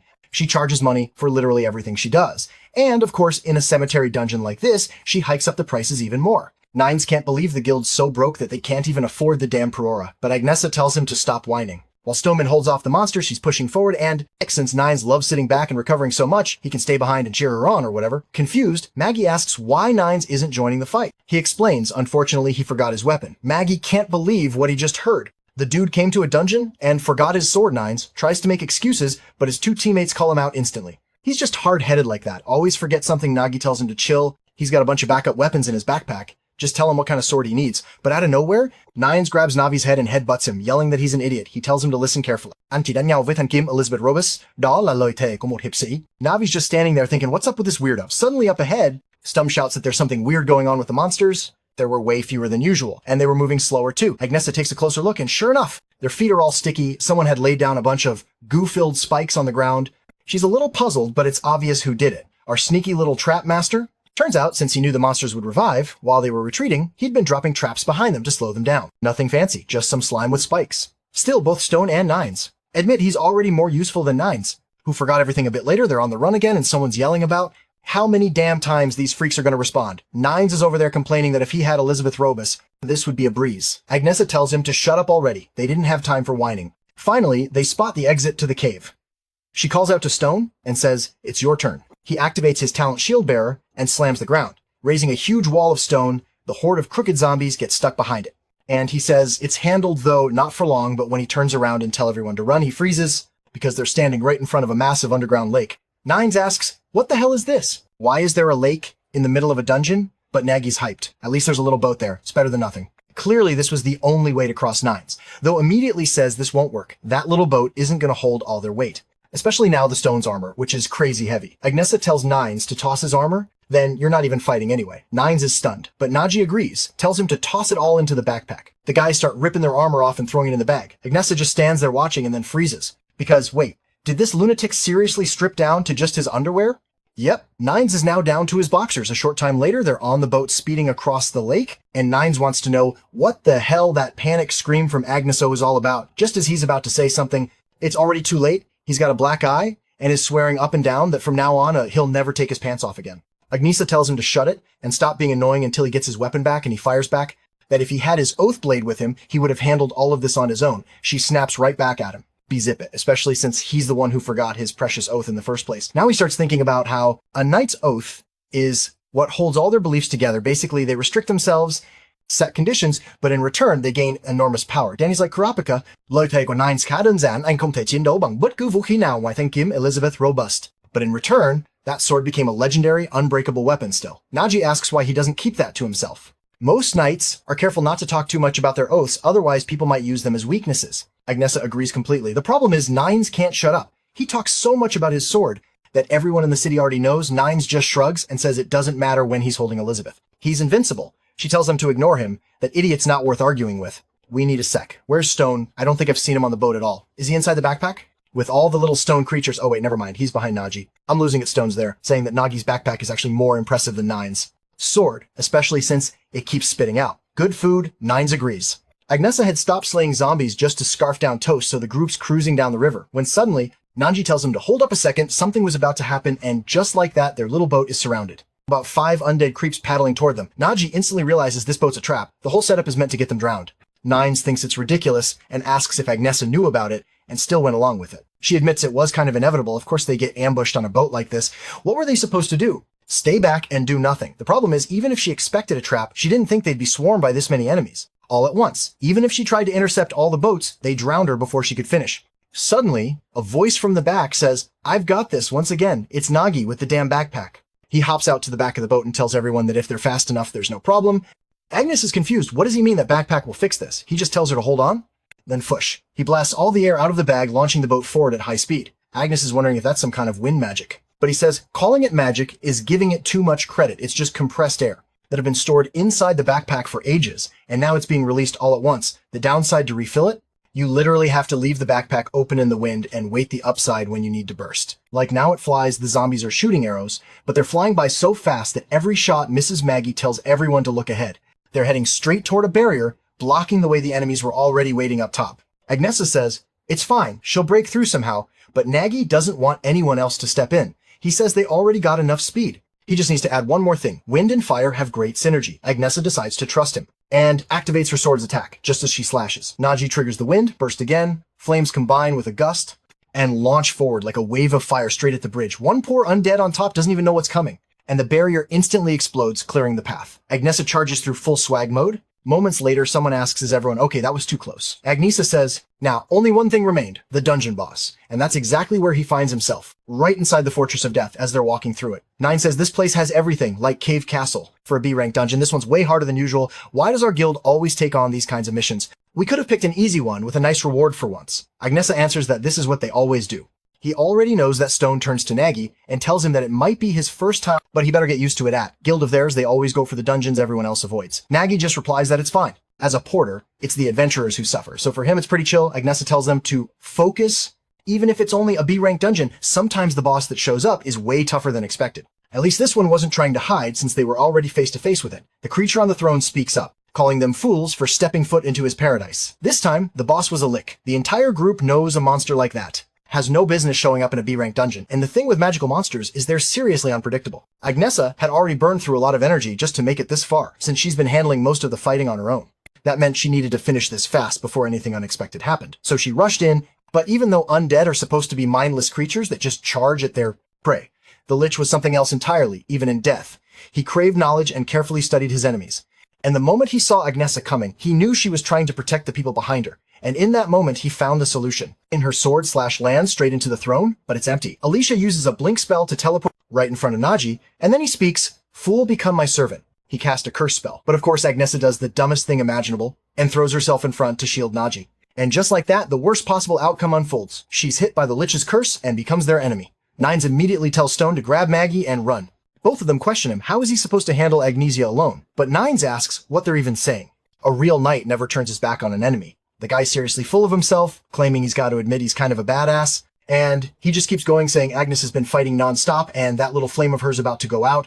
Apparently all this is part of his glorious plan. Agnesa glares at him and charges up a blast. She throws a wave of fire straight at him, and he's left completely confused as to how she's still that strong. I thought he was going to pull something, anything, but no, he just eats the hit full on, and she charges in all smooth and elegant, while he fumbles to dodge crouching in the most awkward way, the best option with Mentora, but he keeps repeating that a knight never turns his back, and then he moonwalks. Yep, he starts doing the Michael Jackson moonwalk, retreating backward toward the door. Meanwhile, outside, Stone and Nagi actually ran. I thought maybe they'd do something heroic, but nah, look who just moonwalked his way out.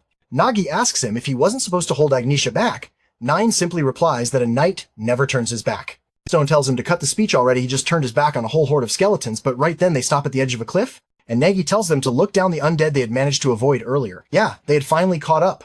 The group was completely surrounded. Nagi says things just went from bad to worse below them. There's an army of undead behind them inside the fortress. Agnesa, now cursed Stone, tells them not to panic. He'll buy them some time and slams the ground. Raising a stone barrier, he tries to trap Agnesa inside, but she spots it, jumps onto the edge, and escapes instantly. The guy just claps like an idiot, saying, as expected of a mithril-ranked warrior, yeah, nothing I could do while Nadia is standing there staring. He's thinking that even just for a moment, he needs to find a way to stop her. The problem is, any weak little trick wouldn't work on someone like her. So maybe this was the answer. He throws something that flies right past her, making her glance behind her, that sneaky brat, through food. And sure enough, like a little cat, she walks over to eat it and looks all happy. Navi starts sweating, thinking, at least even under mind control, she's still following basic instincts. But the obvious problem is, this isn't going to last long. It's time to run back into the fortress and find somewhere to hide down. One of the corridors exhausted, he says that at least it doesn't seem like she's following them for now. The problem is, in the meantime, the undead that were below are already starting to climb up, and they need a plan fast.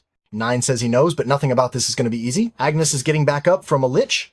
She should be out of Aether by now, that's like mana, but she's probably being supplied directly from the boss. That's the only explanation, because if it wasn't for that, Nine says he would have taken her down by himself already. But now the question is, what unit is this place they're in? Judging by the pile of items everywhere, it clearly looks like some kind of armory, but Nagi disagrees these weapons didn't look like the ones the undead were using. If you have a guess, this was actually a trophy room, liches being intelligent bosses, like to collect the weapons of the adventurers they killed, like some kind of reward or twisted keepsake. And honestly, that's not even surprising. This dungeon is way too hard for its level, so it's only natural that several other groups have probably failed here before when doesn't get those why. There are random children's toys, shovels and teddy bears mixed in with everything. Then Stone chimes in. He remembers hearing something about this, like he said earlier. They only ever go into the dungeons everyone avoids. When this one first appeared, it became known for something strange. Almost every team that entered failed, and around the same time, people from nearby villages started disappearing. He never thought something like this could happen, but maybe this is what it was all leading to? Nagi says it sounds like a case of a dungeon abduction. Wait, what monster is coming out of the dungeon to kidnap villagers? Nines finds that weird. These monsters are supposed to be stuck inside their dungeons. Nagi explains it's just a theory. That kind of thing is extremely rare. Any monster that ends up outside its dungeon becomes a lot weaker. That's why they only ever leave when something abnormal is going on, like a dungeon break, for example. Nine says it's simple. All I have to do is kill that bastard and everything will make sense. He doesn't have a choice. He can't turn his back on an injustice like this. The other two look at him like, okay, but how exactly are you going to do that without your sword? To which he answers, he already has a solution. He pulls out a headband, ties it around his face like a blindfold, and says this way, he'll trick his own oath. Maggie asks if he's sure about this. Normally breaking an oath like that comes with some pretty serious consequences. And besides, how is this even supposed to work? Nines explains that the oath is a personal thing. As long as he can convince himself, it doesn't count. It might just work. All he needs to do is land one single clean hit on the lich. That should be enough to break the mind control over Agnesa, obviously. Stone has to ask the question. Everyone's thinking, how the hell are you going to land a hit if you're blindfolded? Nagi decides to ignore that and just asks if he's really sure if they could guide him to the boss. Would he actually be able to land that blow? But Nine says he's asking the wrong question. It's not about whether they can or not. It's what they have to do. Nagi says, all right then. He'll be his eyes and guide him straight to the boss Stone, still stressing out, asking how they're going to pull this off. When there's still an entire undead army chasing them from behind. And of course, to land a hit on the Lich, they'd first have to get past Agnesa. But the problem is, in front of her is another entire army. The only way through would be if they had an army of their own. Nagi says he's right, they need an army. One that belongs to them right in front of the boss. The monsters even make a path as if inviting them in. And suddenly, one of the little guys runs in, screaming, shouting, all kinds of nonsense. The Lich picks up on it quickly. Those little rats were trying to play. He walks forward saying to capture all of them and tear off an arm or two if needed. The creatures burst out of the door running a panic. Maggie warns the others. They're coming and tells them to stay behind him. One of the monsters steps on a rope with a mushroom attached. Poof! Another smoke bomb goes off. Gluttony jumps out of the backpack, and Nagi tells him to get ready. As long as they followed his lead, he'll handle the aiming. All they had to do was pull the trigger. And obviously inside the bag is a whole crowd of little stones, all armed with the crossbows they picked up from the trophy room. Lemmy gives the command, and the squad fires a full volley of arrows toward the exit from the mouth of the oversized bag. A hailstorm of arrows blast out toward all the incoming monsters, Stone staring. Like, what kind of attack even is this? Meanwhile, Nagi's gripping the backpack tight, saying their job was to charge through and get straight to the boss. Then the scene shifts to the Adventurers Guild. Petra's sitting with a friend beside her who asks what she's been writing so much lately. She's been acting weird ever since coming back from that dungeon. Are you researching something? She asks. Petra says no, she's just got a lot on her mind and is trying to organize her thoughts. Then she asks, is it really necessary to have a combat talent to become an adventurer? Her friend looks at her like she's nuts. What kind of question is that? Of course you need one. If you don't have a combat talent, how are you supposed to survive in a dungeon? Why else would people go through hell just to get one? She doesn't even bother explaining, just points to the side. Some guy's yelling at the top of his lungs, begging not to be screwed over. His awakened talent is sewing. He shouts that he's not accepting that. That can't be his talent. He's going to try registering again, but Petra just says he can't become an adventurer. Her friend tells her to face reality. They see people like this every day. The odds of awakening a talent that actually works for adventuring are super low. Petra starts thinking, in this world, your life is basically set from the beginning. The guild supports everyone going through the talent awakening ceremony. It's a process where the author in your body is analyzed and the name of your ability appears in the book. Most people say it's better to find out early whether you've got natural talent or not, so you know what direction to take in life. Petra used to think that way too. But after meeting Nagi and going through everything they faced together, she started to question, is a person's future really determined by the talent they're born with? Back in the dungeon Maggie's arrow, rain is still going, and the monsters are all dropping at the same time. Maggie moves to the front, leading the charge with Nines following close behind. They might have managed to delay the creatures, but obviously they're going to get back up soon, so they have to move before this chance slips away. Nice asks if this plan is even legit, and even though they're shouting orders and talking big, he still has no idea what's going on. Stone just tells him to show some respect. Nagi's incredible. Now it makes sense, that whole story about him. Leading an expedition into a dungeon that was on the verge of a break, Nagi just tells them to stay focused. They were finally reaching the boss room where things really begin, and man, I thought the horde was cleared out. But nope, they're all still there lined up like they've been waiting for the grand finale. They glance around the corner and Nagi mutters that, yeah, he expected a lot, but not this many, and they have to keep in mind, the Lich still has his blink ability. That's how he dodged Agnes's attack earlier. Nines tells him not to worry, that he's going to take out that freak in a single strike, but then the idiot yells at the top of his lungs and now they've got no choice. But to move forward with a plan, obviously to reach the target, they have to get past that wall of undead. But that doesn't mean they needed to fight every single one of them. In fact, they didn't need to fight any of them. Maggie fires an arrow straight at the chandelier, boom, an explosion, and the entire room goes dark. Undead, by nature, rely far more on scent than on vision to navigate. There's even that old tale about dead walking, where a guy would smear monster scent all over himself to blend in.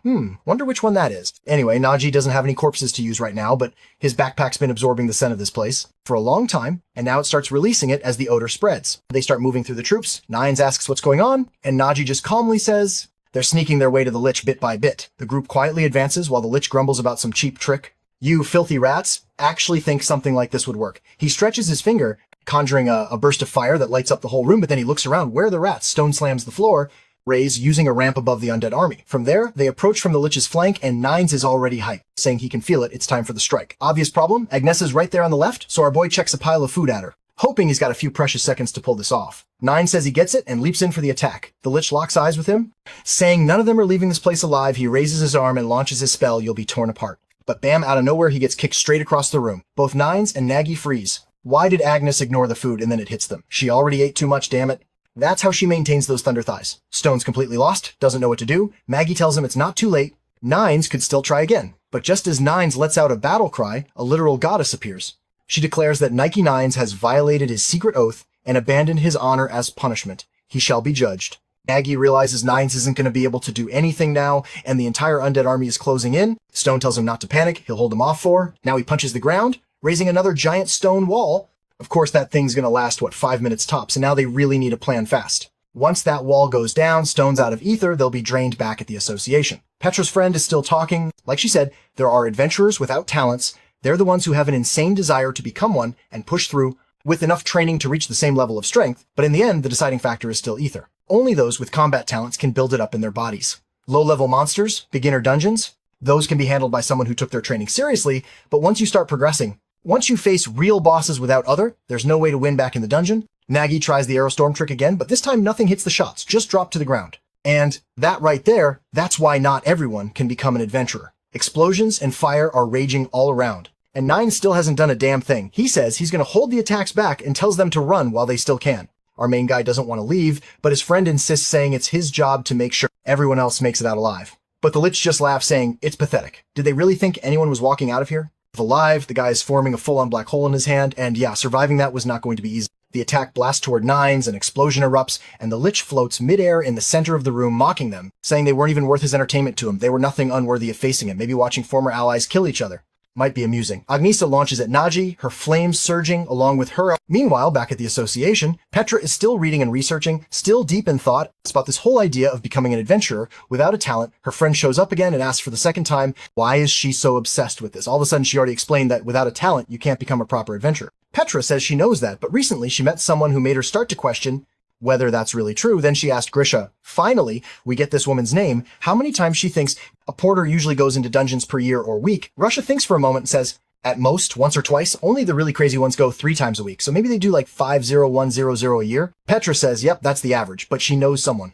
A certain porter who does around 300 dungeons per year. Bro's working overtime roses in disbelief. She wants to know if someone like that even exists. To her, that person would have to be completely obsessed with dungeons. Either that or they're obsessed with money. Or maybe it got some deep, endless hatred for monsters back. With Nagi, he just blocked an attack from Agnesa. That was aimed right at his head. Her sword isn't called legendary for nothing. It cut straight through his weapon, like it was made of butter. He realizes that when standing in front of real power, there's nothing he can do. The gap between him and Agnesa is massive. He blocks another strike, another weapon gets slashed to pieces. He pulls out a shield, another sword. There might be a dozen scattered across the floor, but he's not giving up. He still has one advantage. While adventurers are out clearing dungeons, a porter doesn't have much to do. The only thing he can do is watch them fight. That's why by now he knows Agnes's fencing style. Like the back of his hand, her habits, her rhythm, every one of her attacks starts with a burst of ignition. Then she follows up with a sword technique. The problem is, even knowing that it all happens in a split second, his reaction time isn't enough. The window between ignition and strike is less than 0.2 seconds. Even if he sees it coming, dodging in time just isn't possible. Still, he's there somehow managing to block. He's predicting and anticipating every single move. Based on everything he's observed about how she decides her actions in battle, he needs to be at the very least half a step ahead of her, and in this moment, he can only thank Durakan. After their fight, Durakan taught him what it means to face someone with mithril-level speed. The bad part, this is just survival, and you don't win fights by only defending. He keeps pushing toward the Lich, telling himself he needs to find a way out of this situation. He has to strike the Lich, or Agmesa, to break whatever effect is controlling her right now. Obviously, hitting her is the easier option. He swings an axe from the side, knowing that the moment he tries to land a blow, she's going to slash through it. And that's exactly what happens. Sword, axe, doesn't matter. That blade of hers cuts through anything. So what about a spear? Something he can throw too late already, sliced in two against this kind of magic. Something that looks more like a dragon's breath than any sword technique. Even at range, his attacks are completely useless. The only option left was to try every option until something worked. So he tells Glenn to start throwing every weapon out of the backpack, and oh my god, it was a downpour. Nagi grabs the first one, cut in half, grabs the second shing, another blade shattered. He stumbles back, picks one up off the ground. Crack gone, this dude's spinning, flipping, swinging pickaxes. Rolling side to side, pulling every move in the book, but obviously nothing's working. Every weapon melts against that infernal flame blade, like it's made of paper. Still, he knows he doesn't have time to stop thinking. He has to keep going. How the hell is this white rank even tanking all this? No one knows. But he keeps saying, just a little more. While another billion swords get snapped like twigs, Agnes has got style pulling out. Another flame blade, launching an explosive rose, and Maggie barely jumps out of the center just in time. In that moment, he knew this was it. His limit before Agnesa ran out of steam or before her blade broke. His body was going to give out, and sure enough, bam, she lands a clean kick and sends him flying. He screams, crashing across the ground while the lich floats above, laughing. "This is delightful," the monster says. "Most of the hunters who made it this far were garbage, but you're worth something. I want your strength if you become part of this place. Our kingdom will expand, our empire will rise again in this world." Maggie's just standing there, barely holding it together on the edge of a rug, completely drained, and then he says, "A creature planning to attack the world outside is too dangerous to let live. Every monster in every dungeon has to die." He turns to Gluttony and asks how many weapons are left. Gluttony says, "Just one." Nagi says that's fine. He goes to draw it, but then pauses, eyes shut. He gently puts it away. It's no use. And right then, in the middle of that desperate moment, Nagi loses consciousness for just a second. And in that state, somewhere between dream and death, he remembers why he became so obsessed with dungeons. The day a dungeon broke, and he lost everything. It was then he made the vow he would destroy every last one of them, but that's not something a simple porter could ever do. Some old guy once told him to give up on becoming an adventurer. It was impossible. But then he asked, why did this kid have those eyes that didn't belong to someone about to quit? The man raised his finger and said, "No one has ever become an adventurer without a talent, but adventurers exist to kill monsters. And if someone could train hard enough to defeat real adventurers, then wouldn't that person be an adventurer too, even if he had to train for a lifetime?" It would be difficult, but there might be one way. Maybe he could master a single sword technique if he couldn't learn many than just one. One move that stood on equal ground with any adventurer, and if he could focus for years and years, maybe, just maybe, one strike would be enough to go head to head. And so Nagi began training just one, cut all his strength, all his will. He practiced over and over, but nothing changed. Of course it didn't. He was up against a wall no one could climb, but even so, he never stopped. And maybe that's why, even while unconscious, his body instinctively took the same stance he trained for years. Everything began with him drawing his sword from the bag. He never had a sheath after all. So of course he always drew it from the backpack. The lich grins. "I'm excited to see how this ends. Once you die, you'll receive the gift of immortality and abandon that mortal body." Agnesa charges forward, and in this world we all know without a talent, become an adventurer without the ability to control ether. You can't cut a monster. But who decided that Nagi begins to draw the sword and a single slash tears through the entire room. Something slices right past Agnesa, heading straight for the lich. The monster watches and doesn't react in time from his point of view. Everything suddenly tilts sideways because Najin had sliced straight through him, and now the lich's head was rolling on the ground. The boy has no idea what he just did, but on that day, that one slash also tore apart the line between those who had awakened ether and those who hadn't. And in the years to come, his swordsmanship would be remembered. Then Juthukla Asrahan's quick draw slash. Juan de Asrahan's Confai la Gua Javier Sao. From our dear Lloyd Frontero's crew, we're not going to find out because the next chapter opens with a shift. The dungeons kept multiplying. The pace was so fast, humanity fragile as it was, they no longer had the strength to stop it. At this rate of non-stop appearances, the kingdoms of this world were facing total collapse. Only when humans began awakening after, and took on the title of adventurers, did they start pushing back against the monsters. They say this clear distinction between those who have ether and those who don't exist, for one reason, to protect people. Because in the past, many refused to accept reality, even without talent, without anything. They'd still try to enter dungeons, and what happened was obvious. They were all slaughtered by monsters. Rashia tells Petra that she has to understand it might sound cruel, but in truth, it's the only way to protect people who weren't born with talent. Petra knows she's right as much as she's been following that line of thought. She clearly remembers that day, the dungeon break. The way Nagi looked at the thick thigh? Warrior queen. With awe. You could see it in his eyes. The desire to become an adventurer burn in him. That's why she's starting to believe that just sitting around waiting for someone with great talent isn't what makes an adventurer. And so she decides to leave those words behind. In other words, she wrote all this down, but isn't doing anything about it. Damn it, Petra back in the dungeon. After Nagi's slash that ended everything, Agnesa finally wakes up. Even her sword had been destroyed. Split right in the middle. She wants to know, how did Nagi pull that off? But he tells her, it's not over yet. That creature was starting to rise again. The lich screams, demanding to know how the brat dared to lay a hand on his body. Liches, of course, are undead and notoriously hard to kill. Unlike human mages, they're not easy to put down. They have a phylactery, a vessel of life. Unless it's destroyed, they'll just keep coming back again and again. Nagi's thinking he needs to land one more hit, but obviously his body is done. He drops to his knees. Agnesa, radiant as ever, tells him to rest. Now she'll fix the mistakes she made. She charges the lich while he screams for her to come at him. And wow, this girl goes full-on acrobat, flipping through the air like she's in some fantasy Olympics. She knew there were two ways to take down a lich. The first, destroy the life vessel directly. The second, keep attacking over and over until the phylactery runs out of fuel. Thankfully, in Agnes's case, her attacks are fire-based, which means the monster keeps burning. But the lich insists, none of it matters. He's immortal. She doesn't look convinced. She says he cloaked her entire body in mana earlier. But that just ended up exposing his own weakness because the moment she touched that mana, she also saw the source of his life energy. And right away, the lich realizes she's heading for the throne. Her attack hits dead center. And the lich lets out a guttural scream. He starts to dissolve on the spot, mumbling that all of his dreams are disappearing. Beautiful, She stands beside the throne and immediately turns, asking if Navi's okay. She just finished off the boss, but what she really wants to know is what the hell was that technique he used? Poor guy just flops backward and says he has no idea. He's just glad it all worked out in the end. Thankfully, they had her there too, but she says she doesn't deserve any credit. She actually made a mess of everything, and she's not fit to be a leader even though she was under the Lich's control. She still remembers everything that happened, and she knows she has the physical strength, she has ether, and she has fully unlocked talents. The difference between them should have been overwhelming, and yet, even so, he managed to use a technique that not only shattered her sword, but also took down the Lich behind her, what she needed to acknowledge. Wasn't just his attack power, but the fact that he never gave up, no matter what. In that moment, a memory surfaces. Someone once told her to remember this. What their guild needed wasn't adventurers with overwhelming strength. What they truly needed were adventurers with unshakable willpower someday. She'd meet someone like that, and when she did, she'd understand why someone who, even in the face of a full-on crisis, refuses to back down. That kind of person can't be measured by rank. That's a true adventurer. And now, as the vice captain of Wind of Twilight, it was her job to make sure this boy joined their ranks. She calls out to Nagi saying she's going to ask one more time.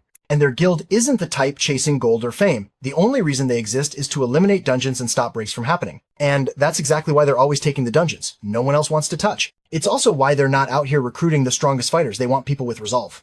People like him. People who throw everything on the line just to save others, even when they expect nothing in return. And now this tall goddess thighs. And all she looks at him and asks, "Do you want to join us?"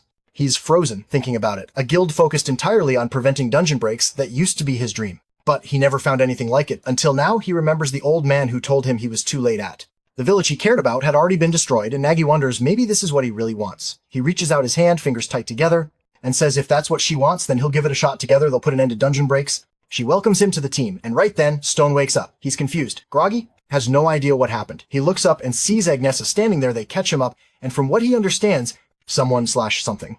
Agnesa woke up and then killed the boss. That's it. He says, but Agnes is already walking over to Nines, ready to ask if this useless idiot actually did nothing while she was unconscious. She tells him to wake up. He's all twisted and half asleep, but jumps up in a panic. Out of nowhere, he charges her, grabs her shoulders, and headbutts her, yelling that this will wake her up, and turns to Nagi and proudly says, "See that? You realize how amazing I am, right?" Obviously, Agnes is ready to beat the hell out of Nines, saying today's the day he dies, and so begins the brawl. But that's it. Cemetery dungeon, complete. But now that you think about it, though, this whole dungeon run, it was just to get away from the guys. Trying to kill Nines outside Nine says, yeah, that whole thing was basically a nightmare. But Agnesa looks to the side and says, their job's not over yet. There were still items recovered from the cemetery. Normally, the association sends people to return those to the families, but since this dungeon was isolated, way out in the middle of nowhere, that likely wasn't going to happen. So they decided to take care of it themselves. In one of the houses nearby, a woman is preparing soup, pours it into a bowl, and sits down with her husband. But then you notice there's a third bowl, a little one for a child. Oh god, the child died taken in the dungeon.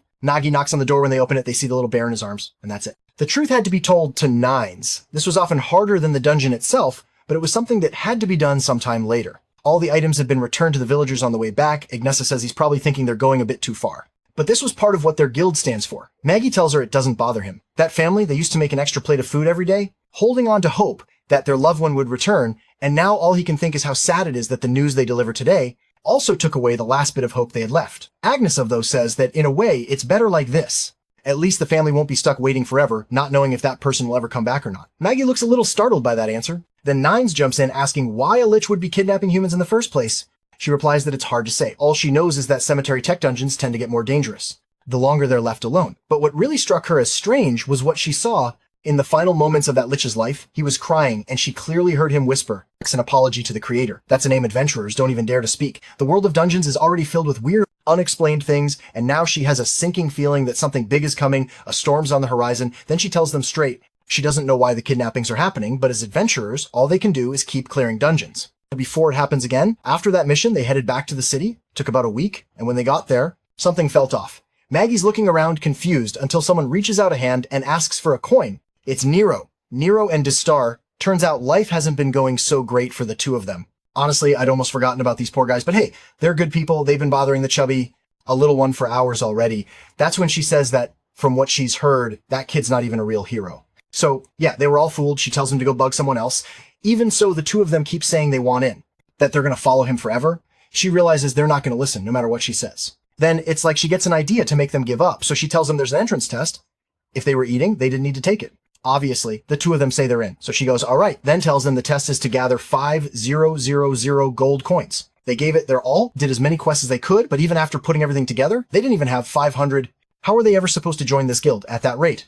That's when, out of nowhere, this yellow-haired guy asks if what they're after is money. If they dream of getting rich fast, all they needed to do was place a bet with him. Opportunities like this didn't come around every day. Good grief, the Gherkin starts roasting them, calling them a pair of weird-looking dummies, and maybe he had a point. That's when they found out that in this life, the fastest way to make money is also the fastest way to lose it all, of course. They lost every single coin flip and ended up broke, completely bankrupt.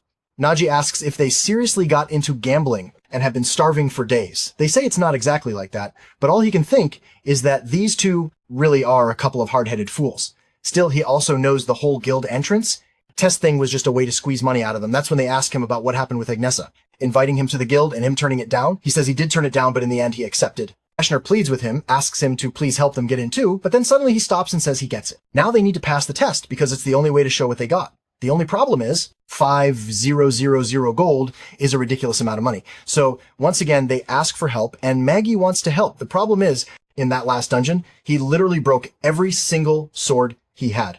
So yeah, he's also in need of some cash. But the guy remembers a certain dungeon that's perfect for making money and figures he should go check if it's open. Back at the adventurer's office, Petra's, they're working. When our guy shows up and calls for her right away, Miro says they're there to make money. They really need it. Then our guy says he's planning to take those two crazies into a dungeon and wants to see which ones are available. Petra's about to say something about how even he can't just pick any dungeon he wants, when suddenly she lights up and says he must be thinking of that dungeon scene. Cuts to one of those miner carts flying down the tracks, and the two of them are speeding through the cave. Deshuda wants to know why in the last dungeon they were going upward, but in this one they're just going deeper and deeper. Nagi tells him not to worry, they're almost there, and of course, they're using the old backpack technique. Not long after they reach the lower levels, everyone's confused because there aren't any monsters around. Nagi explains, that's because this dungeon was cleared out a long time ago. This is what's known as a mining dungeon, a place rich in minerals and obviously perfect for earning cash. These kinds of dungeons don't disappear even after they've been finished. And because of that, people can still take missions to come here with a pickaxe and gather whatever ores they can find naturally. Since it's so good, the upper areas usually get picked clean real fast. But it's a different story when you head to the deepest levels. Then he tells them to take a look. Man, there were ores everywhere. Normally nobody even goes down that far because it takes forever to get there. But since they used the backpack trick, they got there in no time. And not just that, it's tough hauling all that ore back up. Unless, once again, you got that backpack. Let's be real, that backpack is straight up broken. Then Nagi says it's time for everyone to start mining. The good old honest Minecraft grind begins, and those two dopes are wondering why no dungeon they go to is ever normal. Nearby, Nagi's wiping off sweat, thinking it's been a while. Since he spent any time in that place back in the day, he used to be the master of this place, but now he's already getting exhausted after just a few hours. Or maybe it's also that sword technique from earlier that drained his energy, and his body still hasn't recovered. When he doesn't understand what that technique even was. It felt like for just a second he poured every fiber of his being into that one attack of power. And that could rival even high-level adventurers. He's standing there daydreaming, thinking maybe his moment has finally come, when suddenly Gluttony shows up. Nagi already knows the little menace must have caught the scent of all that ore, and is ready to devour everything. But right at that moment, the other little guys pop out too. Oh boy. And they're coming out with pickaxes in hand. Everyone's hungry, right? So they slap on some helmets and dive right in. I'm telling you, this guy's backpack is busted. It's like he brought a whole crew of miners with him, 90s amazed they've even lined up, and are tossing everything into the backpack. Of course, 10% of whatever they gather is going to get eaten. But who cares? It's totally worth it in the end. Then he calls out for Nero, Miro, and Deshitar. But right then, he makes a critical mistake. There's one phrase you should never say in a dungeon. One of the scrawny little guys says, there's no monsters around. So peaceful. And sure enough, the next second, they get smacked around by monsters dashing or standing there smiling, saying that at this pace, they'll spend a few weeks in here and clear the whole place. Might as well bust the whole dungeon wide open and haul everything out in one go. Regular adventurers wouldn't stand a chance, but he's no ordinary guy. Man, the dude slams his thumb down and sets off an explosion. I thought he was going to summon his golems to farm, but no, he says it's a brilliant idea. Nero Miro congratulates him, saying it really will speed things up. But then the wall behind him starts to crack. What's going on? His whole face turns red, and right out of that wall, a stone golem appears. Honestly, I was hoping for a fire golem. Why not spice things up? It looks scary at first, but now that it's stomped onto the ground, it's kind of cute. Or maybe not, because now it's chasing them and Maggie's yelling for everyone to get out. Turns out, Deshuda's explosion triggered a secret area in the dungeon. Secret rooms are exactly what they sound like. And they usually hold way rarer treasures than the rest of the dungeon. Problem is, that yellow guardian golem is a rank C monster. And this party, it's just 3 unlucky silver ranks. They don't stand a chance. To make things worse, the escape route they were heading for is now blocked. The guy's explosion messed up the whole place, and the idiot standing there thinking that was a compliment, unbelievable. That's when Gluttony pops out of the backpack and says, he and the boys will handle it, starts hacking away with a pickaxe to open a path. Nagi thanks him, but now they got a bigger issue. That monster Deshuda steps up saying, to get out of the way, he's the one who woke it up. so he'll take care of it. But the protagonist warns him that it's way too risky. They're in a deep underground dungeon. And if a chain explosion goes off, they could all end up buried alive, realizing he can't even use his golems here. D-Shutter figures out he's basically just another guy in the party now, and quietly plops down in a corner. Miro, on the other hand, says her moment has finally come. She's been waiting for this. And just like that, she charges forward full of confidence, saying she's going to take care of it. Nagi tells her to be careful. Fighter types and golems don't mix. Well, obviously the limit. It goes in with a flying kick, but doesn't do a damn thing except hurt her own foot right after that. The boss starts chasing Deshitar again. While Nagi asks what kind of ability Nero even has, she says she's got athleticism and flexibility, which, yeah, isn't really a special ability at all. The poor girl tells him not to bully her just because she doesn't have any real talent. Nagi's starting to realize that these two really don't have anything useful for an adventurer to make the most of their potential. They need some kind of special skill, still being the nice guy he is. He tells her it's fine, her physical stats were already reaching the level of real power. But deep down, he knows the fight is on him. Now he's going to have to use the only weapon he's got left, a relic he got back in the cemetery dungeon.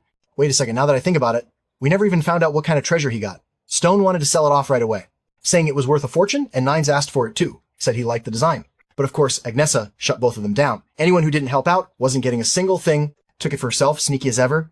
Oh, but then she gave it a little polish and said it belonged to Nagi. All shiny and beautiful. She told him it was his. Now, especially after he went through dozens of swords, this blade, it's number 444, a rare rank sword called the Blade of the Dead. We're talking next level gear, way beyond anything you'd buy in a shop. The only issue is that to activate its technique, he needs extreme focus and time. So he tells the two of them to buy him some time and steps forward saying he's going to handle this. Nero rushes in and, man, I swear the artist got something going on with thighs. This girl's about to burst out of the page. The giant golem swings down from above, but she uses her flexibility to land right on its hand. Total Levi Ackerman style. She's running up the arm like it's nothing. She's got to jump back down. Dodge again. Meanwhile, Nagi's deep into his ritual, slowly drawing the blade, while she keeps dodging the golem starting to lose his mind, and she just says that if she can't even pull this off, she has no right to call herself an adventurer. D-Shider, though, realizes she's starting to lose it, saying what she always did during training, yells at Nagi to do something already. Our guy's starting to draw the sword, but I've got this bad feeling it's going to fail. Nero's ducking and weaving, thinking back on how she's never had any special ability. On top of that, she was always humiliated for being from the Beastkin race. But even so, she's determined to become a great adventurer. She keeps sprinting and dodging, and now he's beginning to awaken the aura in his sword. He can feel the same energy from before building up again. She glances back. Nagi goes for the slash, but she takes a hit and goes flying. Still, our guy tries to pull off the fast draw. Did it work? The blade slices into the golem, rips through, and then boom, a massive explosion. D-Shutter standing there stunned, saying what the captain just did was incredible. He wonders if the monster's really dead. Honestly, I'd love to know too, but that's where the chapter ends. Damn it, on to the next. It opens with a chubby girl saying that one tries hard, sure, but in the end she's still useless. Must have been rough, having to train with her. She was probably the only one there who didn't have a single special ability. That's why she was always stuck running errands for everyone, man. She even got mocked just for being a black-eared cat girl. Like, seriously, black cat prejudice. Back in the fight, she's lying there all beat up, and Deshima asks if she's okay, but all she wants to know is if the captain actually took down the golem. Nanji says no. At the last second, he lost focus. Yeah, he managed to activate the ability, but the slash came out all crooked. Dashutar starts arguing with Nero, saying it was her fault that she got thrown and ended up in his line of sight. The poor girl's already not that confident, so of course she's in tears, but Nagi steps in and says it wasn't her fault. It's just that the technique he used is still incomplete. I'm still impressed that he's even managing to pull it off. This guy's on the way to becoming a true adventurer. The only problem now is that his body's completely drained. At this rate, there's no way he can handle that golem, which is already coming back for more. Maggie's about to tell them what they need to do, but a storm of rocks suddenly starts flying straight at them. Everyone gets tossed around at the same time. These little stone things start rising from the ground. Alright, turns out Deshitar had summoned some kind of barrier. I think nobody's really sure what to do, and before they can even come up with a plan, and the monster's already swinging its giant hand straight at Deshitar, he screams in panic. But Mira pulls out a pickaxe and goes in swinging, yelling that she'll handle it. Nagi tells her to back off, it's too dangerous, but she's already saying that overthinking stuff just isn't her thing. Those cheap weapons she had before were just slowing her down. She knows golems are full of weak spots, so she's just going to go in swinging, but instead of breaking anything, she's just making the golem all bloody. She punches the same spot again and again, landing a full combo. A small crack finally starts to form, but the golem senses her flying, poor girl. Nothing ever goes her way. She remembers back in the training grounds how she used to spar with the other team members and force them to acknowledge her strength, but even when they said they accepted her deep down, she knew they didn't mean it. That's why she trained like crazy. Lindo's drills, Saitama's sprint workouts rock, Lee's kicks, she went through all of them. Dashidar, reckless as he is, it was able to summon those explosive creatures.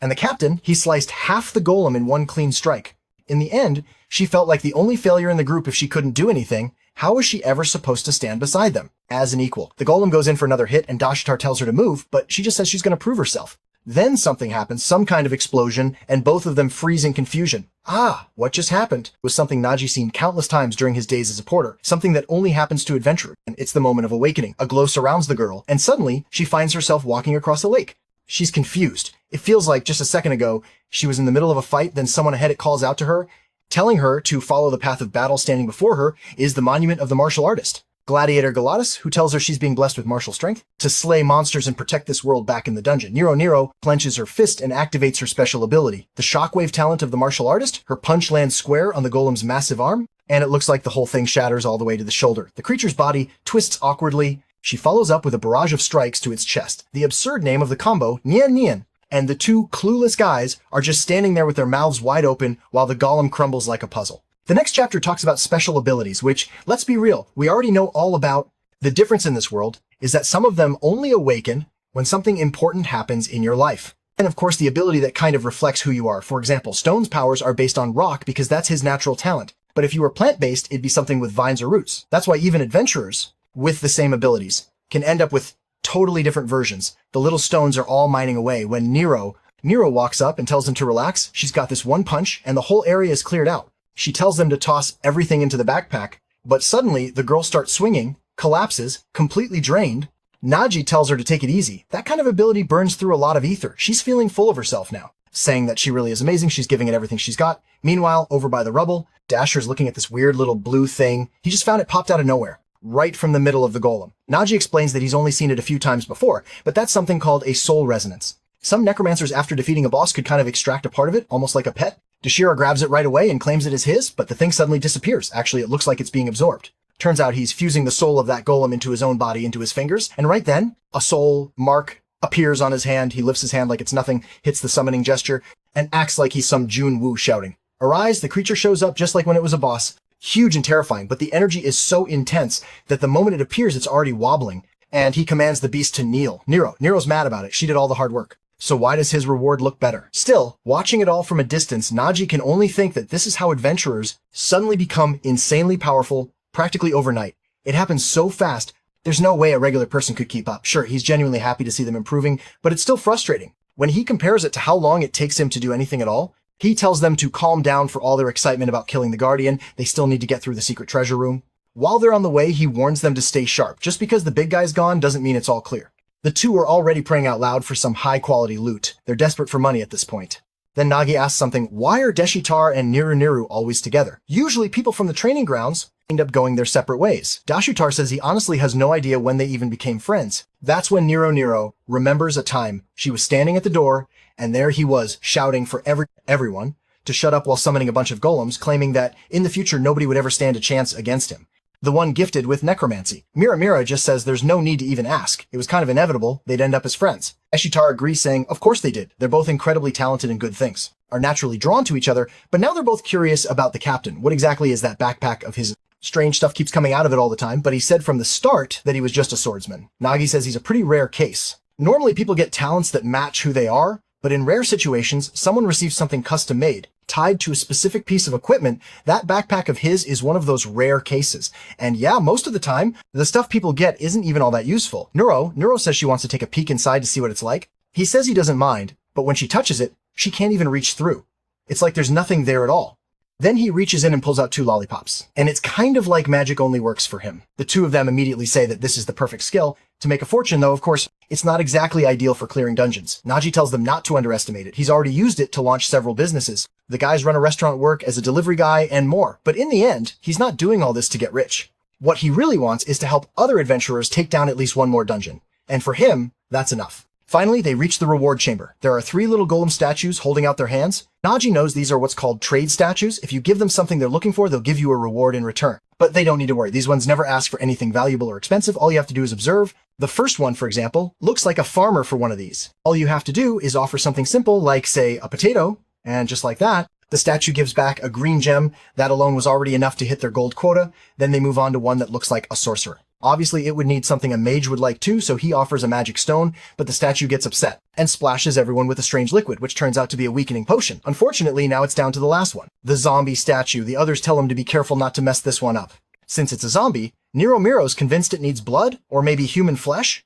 Meanwhile, DeShiner wants to offer one of his own fingers. Maggie's debating whether to give it bone, meat, or a potion when it hits him. Every zombie was once human. Maybe that's what it's really asking for. He puts in an apple. Not sure if it's a regular apple or something special. Oh wait, it's one of those sacred apples. The kind that carries a trace of purifying energy if he's right. What the zombie really wants is freedom from its curse. A drop of juice slides from the apple and touches the zombie's palm. And suddenly it starts remembering all the bad times wandering around aimlessly like a Minecraft mob. Then, with a glow, the zombie's head begins to heal, and the statue transforms into a hidden pedestal, revealing a massive pair of shears. The treasure chests slowly open, and right away, Nagi realizes what's inside is a relic. But before we even find out what it is, the scene jumps back to the guild where they're handing in the money, of course, Nero. Nero and Desitar are feeling like hotshots now, saying they're officially part of the guild at first. They thought the guild lady was trying to scam them, but now they get it. She wanted them to grow through the challenge. She says, yes, of course, that was totally the plan. While you're sitting there wondering what's up with those two idiots, but she doesn't care. She's going to blow all that money on a shopping spree anyway sometime later. They're arriving at the Adventure Guild headquarters, strutting in like they own the place. Petra sees the emblems on their chests and congratulates them for officially joining the guild. And those two immediately start boasting, saying the guild clearly has an eye for true talent. Nero's already going off about everything she did, blah, blah, blah. And Petra just replies with impressive. That's when Maggie walks in and says he needs someone to examine an artifact, an unidentified martial arts relic. Petra congratulates him while Dashtar immediately suggests they sell it, but Nero Miro cuts him off, saying no way, that was their first relic from their first dungeon together, when they first opened the chest. Dashatar was in shock, asking what a relic even was. That's when Nagi realizes he's stuck with two total rookies who don't know a thing, but he also points out that considering Miro awakened her new ability in that place, and they found a relic, at the same time, everyone's probably thinking the same thing. Nagi wants to give it to Deshitar as a gift. Deshitar, of course, still wants to sell it, but Nero is just celebrating, saying she's keeping it for herself back at the guild. Deshner keeps saying, no way, that relic's just a regular item, so they should sell it off naturally. Petra cuts in and tells him that no, relic is just some ordinary item. Relics are like the heart of an adventurer, and often the only reason they're able to complete high-level dungeons. These things are so rare that some adventurers only go into dungeons hoping to find one. Nagi agrees. There are people out there rocking full Saint Seiya cosplay, just to look the part. But ironically, the existence of relics is what makes equipment like his backpack kind of obsolete. Doesn't matter how strong your ability-based gear is in the end, there's always a relic out there that's way better. Petra nods and says, all right, then uses her analysis skill. The feather pen begins writing automatically, revealing the relic's info, and at that moment, the stone starts to crack from inside the relic imitators. Ring appears a ring that supposedly lets you copy a user's ability. Wait, but does it copy someone else's ability? Or does it duplicate your own Nero? Nero doesn't even get to ask because the thing immediately flies onto her arm and equips itself on its own. Petra congratulates her, saying that only happens when there's high compatibility. That's because a lot of relics actually choose who gets to use them. Of course, Petra wastes no time telling Desitar that it's settled. This one belongs to her. Now then, Nagi holds up the broken sword from the cemetery and points out the real issue with relics. It's already starting to crack, and repairing one of these things is incredibly difficult. Petra asks how he let it get in that state, and he explains that it got damaged during the attack on the golem. She finds that strange relic 444 is supposed to be pretty tough. How'd one hit mess it up that badly? While Desher is still begging him to sell it. Petra can't stop thinking about how every time she sees Nagi, he just keeps moving forward while she's still stuck in the same place. He waves goodbye, thanking them for everything they did, and their little group walks off, leaving her standing there looking shaken. Meanwhile, Roger, sucking on her finger, seems to notice something back at the Twilight base. Agnesa is drawing X on a map, marking the 30th dungeon collapse at this point. There's a visible pattern forming, and naturally, they all connect either directly or indirectly to the Dawn Guild. And following that path, she knows exactly where the next one will happen. They could try to get ahead of it. But doing that would mean facing those guys head on. Well, the scene shifts to that masked guy from Dawn. He says he won't tolerate any more failures. That damn Twilight Guild has been interfering with his plans for too long. That's why no matter what, this next operation has to succeed. Need standing beside him, asks why he seems so nervous. I was already down in that dungeon. It should be an easy mission, and yep, that's I. Sneaky and dangerous Need even says she's like a viper. Once she's locked onto a plan, there's no way she's letting go. Unfortunately, even if Agnesa goes there herself, this might be her final stop. Speaking of her, we cut back to Agnesa, who knows exactly how Dawn operates. They cause the problem and then clean it up after, which is why no one's catching on. But it's clear now they're putting countless lives at risk. That's when Nagi shows up asking what she wanted to talk to him about. She tells him there's a ranked dungeon about to collapse. Nero and Deshitar instantly volunteer, but of course they're immediately shut down. She tells them they're still way too weak, and the poor two are just standing there totally crushed. She's certain neither of them would survive inside that dungeon. Nero wants to speak up, but just standing near Agnesa, she can feel the power gap in the air. The pressure alone is enough to silence them completely. Nagi, though, asks why they were even called in if the dungeon is that dangerous. Agneson explains, yes, the A-rank dungeon will be handled by Nine's team, but there's another one and it's perfect for his group. It's a massive underground labyrinth known as the Ant Nest, and she wants the three of them to go there and clear it. She's really putting her faith in this little trio. No killer. One of them's a backpacker. The squad's not exactly stacked. Girl. But she simply says that this time Maggie will be leading the group. He tries to protest, saying it's not possible. He's just a porter. She tells him that when he was recruited into Twilight, it wasn't because of his carrying skills. It was because he's an adventurer. And that's why for this dungeon, he's going to be in charge and make sure the mission is completed. This would be the first time our boy takes the lead. The problem is what's waiting for him down there is way beyond anything he could have imagined. Right outside that dungeon, a knight is seen running away in total panic. And good grief, the guy takes a massive spear straight through the chest. He looks back completely stunned, wondering how in the world this place got classified as rank C. That creature, at the very least, we should have been in an A-ranked dungeon. And because of that, his entire party was wiped out. And there's this shady little witch saying she's excited for Agnes's arrival. Wait, if Maggie's heading into that dungeon? And this girl's waiting there then. Where's the other one? Are we talking about two different people now? There's nothing but curvy women in this world, apparently. Back at Twilight, not you starting to feel the pressure. After all, someone at gold rank should probably be leading this team. Not him, but she tells him not to worry. She already taught him everything he needs to know, and it'll all be fine. He points out that even if it's only a C-rank dungeon, there's still a chance they could fail. She says, that's true, but it's normal. Dungeons like this are usually tackled by several groups, working together. So even though they're going in as a trio, there'll be other teams helping out. Besides, he practically cleared an entire labyrinth on his own, so she trusts him. She personally chose him, and now she's asking him to start believing in himself too. On top of that, she knows of a certain someone who's going to be in that dungeon, and that person will be the perfect support for him. Maggie says he understands, but he's still worried it is an ant nest, and he knows what kind of problems those usually bring. Both of them agree. The big issue is exploration. Obviously, an ant nest is like a maze with dozens of paths and exits. Without a professional scout, it's nearly impossible to clear something like that. Agnesa says she's aware she's been trying to find a pro explorer, even if it means hiring a mercenary. Problem is none of them seem reliable. Cut to Petra, who's wondering what it even means to be an adventurer these days. A group of raccoon-themed explorers shows up. The one on the left looks like a knockoff Deshitar from Walmart. Người đứng giữa là bạn sao Petra từ AliExpress, còn người bên phải giống như phiên bản Stone to Temu. Họ là bạn cũ của Petra. They say they haven't seen her since school, she's about to tell them. It's nice. They joined a guild. The one in front cuts her off, asking, since when they talk so casually. Sure, it might have been school friends, but now Petra's just a white-ranked adventurer. And they should take note, this girl here already made it to silver. She throws her stats on the table, telling Petra to understand something no matter how good her grades were back in school today. She's struggling to make ends meet as an adventurer. Petra stands there awkward, admitting she really isn't much of an adventurer. Then the girl flips her hair and walks off, saying they'll talk another time. Russia shows up and asks who those people were. Petra explains they were classmates from school. Turns out she went to an explorer's academy. There's a rumor there, if you're a mediocre explorer, you eventually become an inspector. That's where all the bullying comes from. Talented people go into dungeons. Those without talent, they're stuck behind desks. That's why inspectors are seen as failures, people who didn't have the heart to become real adventurers. Rashia says she's a textbook example of that. She used to dream about becoming an adventurer, but when she realized she had no talent, she settled for being an inspector. But she points out that Petra doesn't seem like that. She could have absolutely become an adventurer. That's why it's strange to see her stuck as an inspector.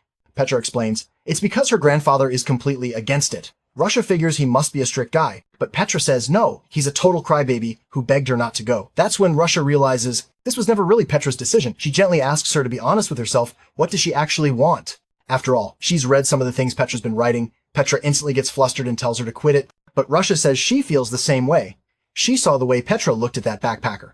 Nagi, it was obvious. Like her eyes were screaming that she wanted to become an adventurer too. In the next scene, Petra's wandering alone through the quiet streets, remembering the moment she told her grandfather that her biggest dream had always been to become an adventurer. But hold on, I don't get it.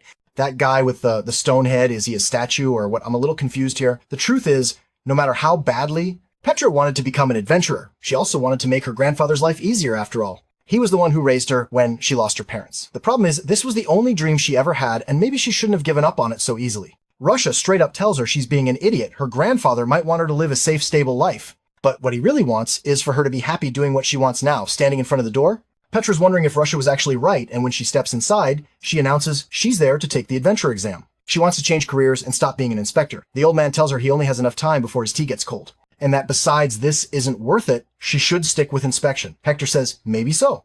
But today she found out about the test, and she wants to give it a shot. The old man responds, well, that's a shame, because I'm today's examiner. His name is Mr. Pot, but she can call him the adventurer killer. Of course, he gave himself that name, and he earned it not because he ruins people's lives, but because he ends their dreams. He says he has no interest in testing someone like her who's just looking to switch careers. She should know that success in a situation like this is less than 5%. Maybe she thinks she's improved, grown stronger with time, but all she's going to find is disappointment. Because the analysis machine is absolute if she didn't have talent before. And she doesn't have it now. Nothing's changed. He tells her to just place her hand on it and get it over with.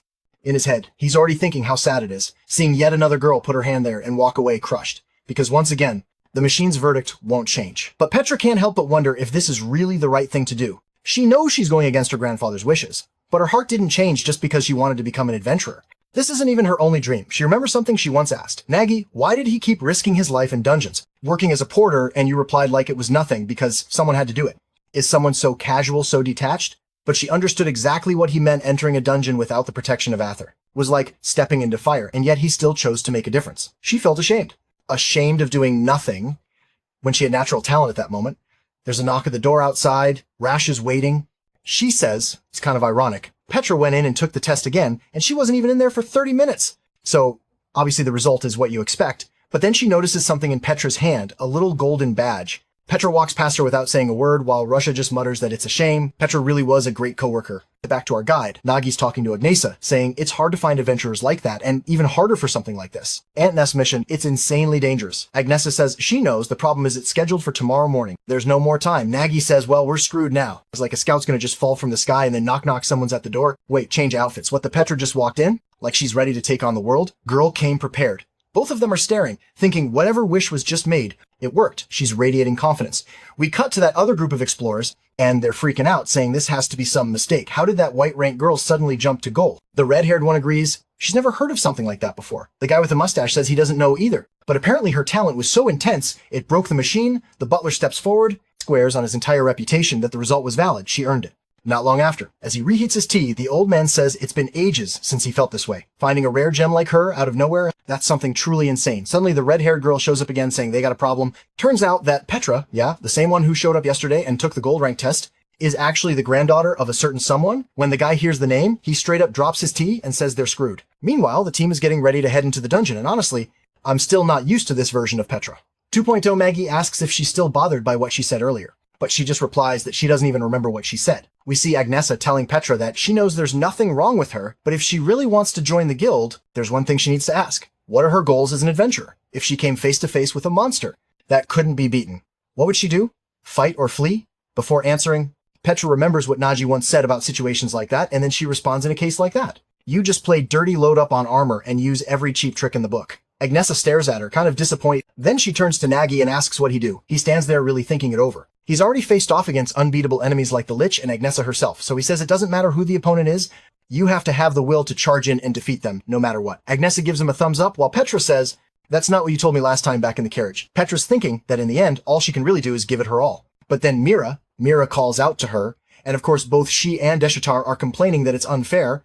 She made it to gold rank before them. She explains that she already had the talent, it's just that she chose to become an inspector instead. That calms everyone down and you realize, okay, she was basically a hidden boss all along. Nadia says he actually feels kind of relieved. He thought she was just a scout, and now, seeing she's gold rank, gives him a bit more confidence. She smiles and says she doesn't have much experience, of course. But she already memorized the entire Ant Nest layout and even wrote a whole book on it. He congratulates her, saying she came well prepared, but he also warns her he's been to plenty of ant nests before as a porter. And the real problem with this type of dungeon is that you can't ever fully prepare. Ants are monsters that just keep coming nonstop. Plus the layout sometimes changes.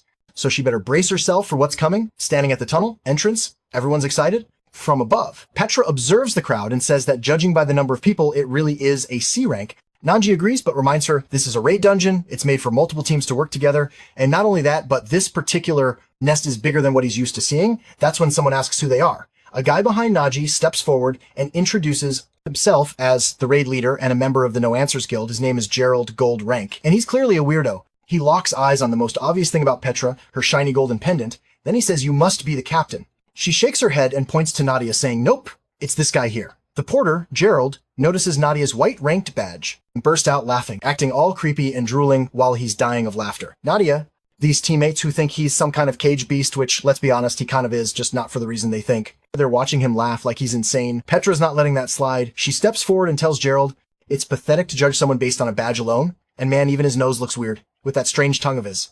Gerald says he's got a suggestion. Of course, he offers for Petra to ditch her team and join his, especially since their current scout is just a bronze-ranked guy crying in the corner. Naturally, she turns him down flat, says Nadia is more than qualified. Gerald laughs it off, saying he'll just have to show them how a porter is really supposed to be treated. Then he calls out to his teammate, telling the kid to hurry up and get over there. The poor kid comes driving himself over carrying this load that's like 5 times bigger than he is. Stops, bows his head, and apologizes to Mr. Gerald. Petra immediately points out that the boy is clearly at his limit, but Gerald just shrugs and says, that's exactly how it should be, keeps them quiet. And he turns to the others and says, that's how you handle. A porter tells the little girl to take notes. Petra sighs, already expecting they wouldn't respect Nagi, but she didn't think it'd be like this. Nagi says it's fine, while noticing that all the other porters are totally overloaded. He'd forgotten what this world was like after spending time around decent people. Petra has no idea, but most folks don't even consider his class as part of the adventuring world. Suddenly someone else chimes in saying that sure, he's a bit eccentric, but that doesn't matter. And here she comes, right on cue. Another flashy over-the-top type. These guys are basically drooling over Mr. Hannah. She smiles and says not to worry. Things will be easy now that she's here.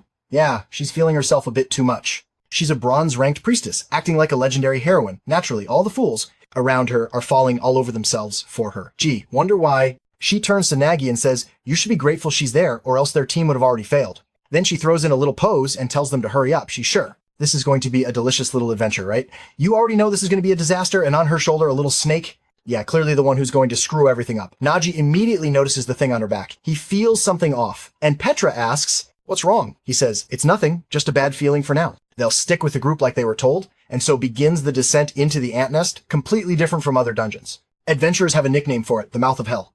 It's the kind of dungeon where the monsters just keep coming nonstop when they meet up with the main raid group for a second. Nagi thinks maybe they got lucky with his team being inexperienced. It'd be tough to handle alone. But not even 30 minutes in, and he's already realized these guys are exactly the kind of adventurers you only hear about in stories for the wrong reasons. His teammates ask what he means, but come on, it's obvious these are the reckless ones who ruin every dungeon they go into. Doesn't matter what kind of dungeon, monster, or trap, they just charge forward and swing at everything. No tactics, no coordination, just brute force, and of course, that ends up breaking the entire formation. Then there's the second type, the stubborn mule.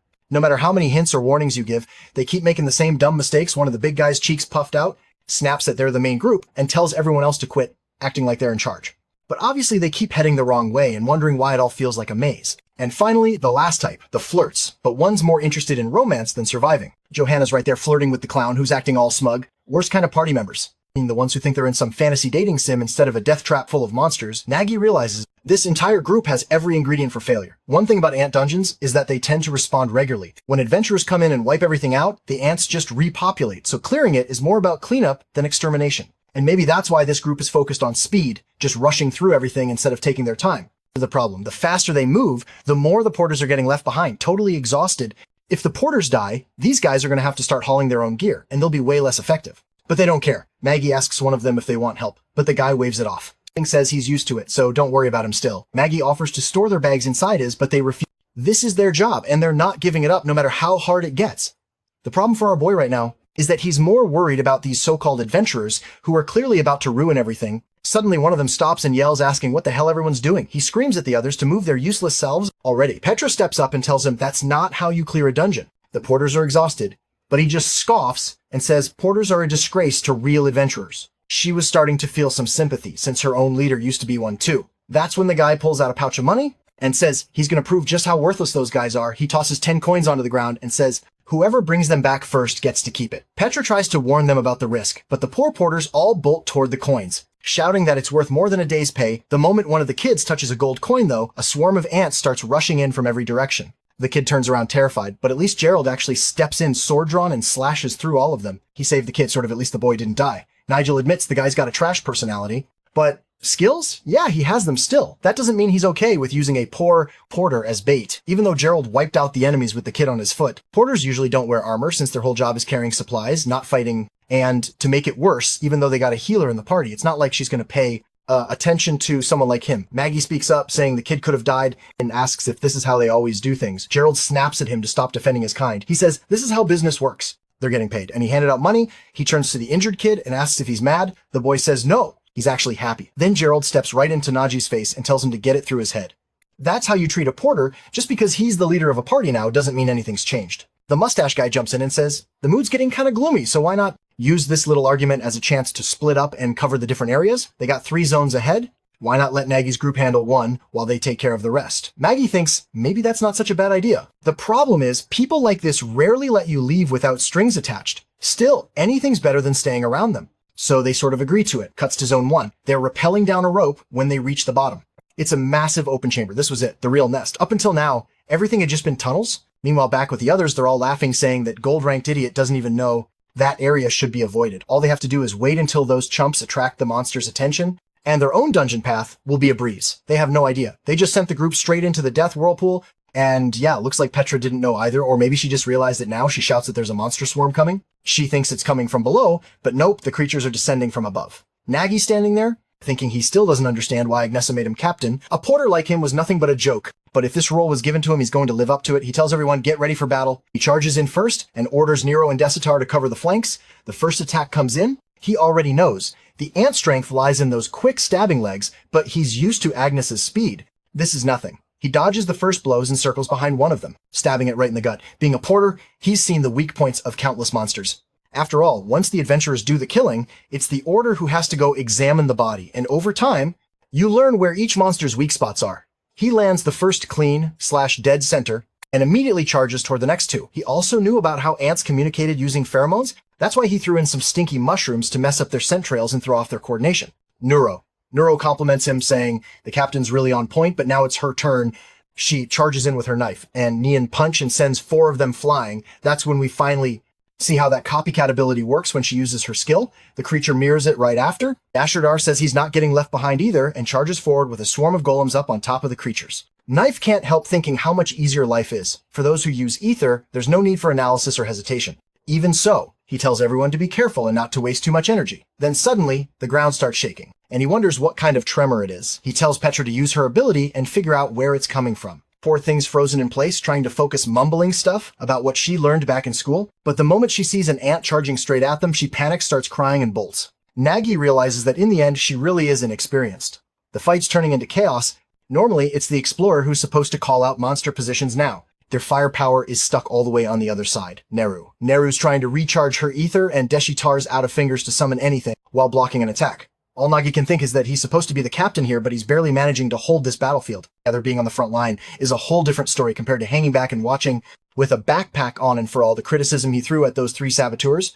The truth is, there's nothing worse in a dungeon than having a weak party. In the end, those guys weren't the burden. They were, but then suddenly someone behind them yells for everybody to get down.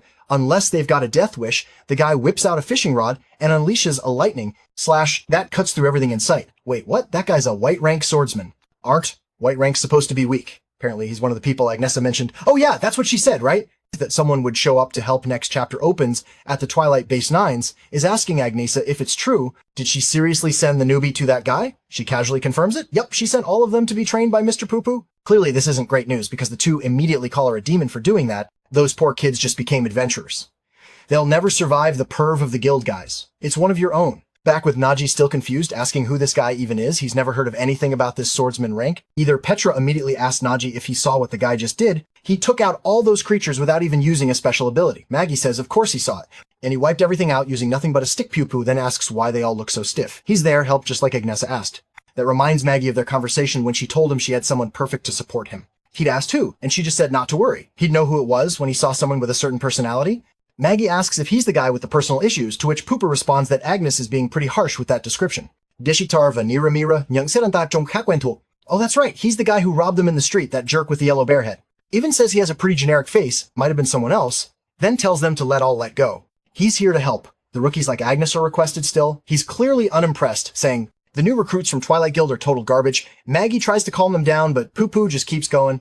Says even if their firepower wasn't terrible, they burned through all their ether before even finishing off a bunch of weaklings. Now they're just dead weight. It was painful to see just how amateurish and all over the place they were. They didn't even realize they were heading straight into the death spiral. A bizarre phenomenon where the ants just keep walking in a loop one after the other nonstop. It happens because of the pheromones they release. One ant takes the wrong turn, the pheromone trails cross, and suddenly they're trapped in a never-ending circle. They literally walk like that until they drop dead from exhaustion. Now, not you sure. Those guys from earlier knew all about this. That's why they lured their group in that direction the moment the spiral shifted toward them. Those scumbags had a clear path to move ahead of freely. The team starts saying, those guys are pure evil, but Pew-Poo cuts in saying they've got it backwards. In a dungeon, the worst sin isn't being mean, it's being weak. They were abandoned and left to suffer, simply because they didn't have the strength to keep up. And if they had picked a fight with those guys, every single one of them would be dead right now. Miro says there's no way she's losing to those blockheads who can't come up with a single strategy. But Pupu simply replies that this just proves how strong those people actually are. If they're pushing forward with no plan whatsoever and still surviving, that just shows they aren't weak besides the two standing here. They're even worse and just as dumb. Then he adds that Agnesa already told him they had some potential, but that they were way too soft.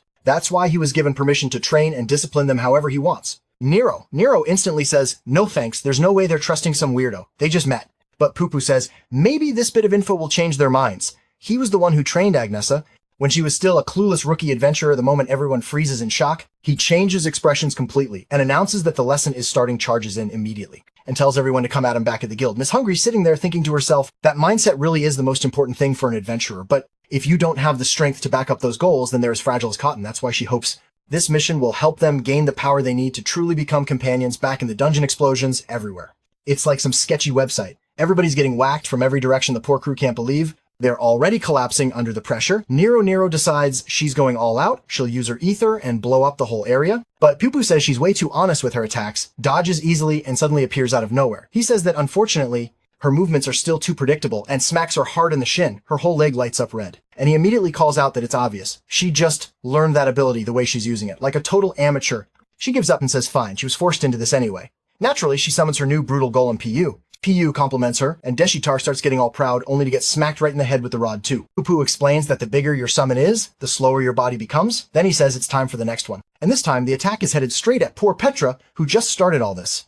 The poor girl, a net of ropes, flies out, catching her completely. She's all tangled up now. Basically a cocoon. Thankfully, it stops there. I was worried it was going to get weird watching all of this. Nadia starts to realize maybe that stuff about puberty training Agnesa wasn't a lie after all. He knows his turn is coming, and he's got to stay sharp. Especially since this guy's range is nearly impossible to keep track of. Here comes the first swing. Nagi locks in, focuses everything, and refuses to hesitate. Even for a second, he needs to block the tip of that rod. The strike makes contact with the edge of his blade, and he tries to redirect it, but it's too late. He still takes the full brunt of the explosion, and then Pupu grins, saying that he reacted exactly the way Agnesa said he would. If you were a truly talented adventurer, he would have blocked that hit. But unfortunately, someone who relies purely on physical strength is nothing more than a well-trained civilian. He was basically a trash bag. Just like that pendant he wears around his neck harsh? Yeah, but that was me going easy. What Pupu wants to see is that so-called special sword technique, the one that managed to slice through trash. Nagi says it's too dangerous to use, and Pupa laughs, asking if the kid actually thinks he can hurt him with that sword play. He says he can block any attack. So Nagi should just bring it on. Nagi nods, steps into position, and warns that he's not going to apologize afterward. Pupa glances at him sideways, a bit surprised. It's a draw-style stance, not bad. The positioning is actually decent. Still, sure. Agnes is the type to exaggerate everything, that's just who she is. Pupa's already getting bored, wondering how long he's going to have to wait until the sword starts coming out of the backpack. Or flaring up. Nagi slowly opens his eyes, realizing the attack is ready. He warns Pupu not to go whining later. Pupu starts to say he needs to stop hyping himself up so much. Then he sees the slash coming, and right there he realizes that technique was no joke. Next thing you know, he's on the ground, totally wrecked. Dune had been charging up aura for 3 whole chapters just to get folded like this. His plan was to earn everyone's respect, but instead, all he earned was a blade to the face. Sometime later, he wakes up in a panic, begging them to go easy when he looks around. Yep, everyone's staring at him, and of course now, Deshitar and Nero. Nero want to know if they can learn anything from this guy. He actually got taken down by their captain. Cooper snaps at them to shut it, saying he let his guard down, and he wants to know if Maggie was seriously trying to kill him.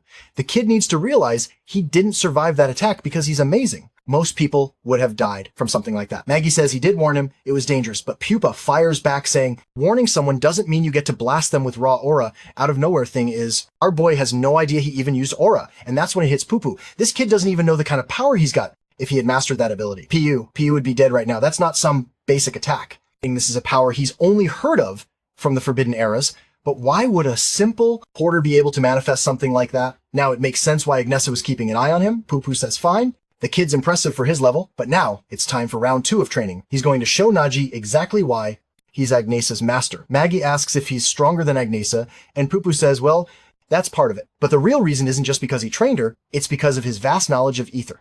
That same knowledge is what allowed him to instantly read all of their weaknesses, let's be real. Their flaws are practically glowing in neon. He points to Nero and says it's obvious. She has zero understanding of her own energy. Her power to boost her physical strength is basic stuff, but what she doesn't realize is that Her ether is currently all concentrated in the center of her chest, that flashy blue punch of hers. It's just that flashy. There's no real force behind it. And from the way her shockwave moved, it's clear she has zero control. Her only saving grace is that this ant nest happens to be the perfect place to train. Her training plan, he's calling it Escape from the Infinite Ant Room. He's going to throw her into a chamber. With a single tunnel, she'll have to charge through it, while dozens of ants come charging straight at her. Then he turns to the one of his summoner and tells him he's lucky. His ether and his skills happen to sync pretty well. Of course, Deshatar immediately says that's obvious, he's a genius after all, but Poo-Poo isn't buying it. He says he's pretty sure that ether of his is inherited, probably a family legacy, but with the talent he's got, he's never going to surpass that certain someone that should have surprised, that Poo-Poo already knows about all that. Poo-Poo tells him what he really needs now is to develop awareness of everything happening around him. That's why he's going to be blindfolded gagged, strapped to the back of his monster and forced to fight, relying solely on the golem's senses, and of course he dropping him in a zone, packed with as many ants as possible just to make sure the training actually means something. And then he calls for the coward, with her belly hanging out of everyone. There, she was the one whose talent came closest to that of a true high-level adventurer, but at the same time, she was also the most inexperienced and completely lost. So he makes it clear they ended up trapped in that ant swarm because of her, even a rookie bronze rank explorer. I would have spotted something that obvious. What she needs to develop clearly is intuition.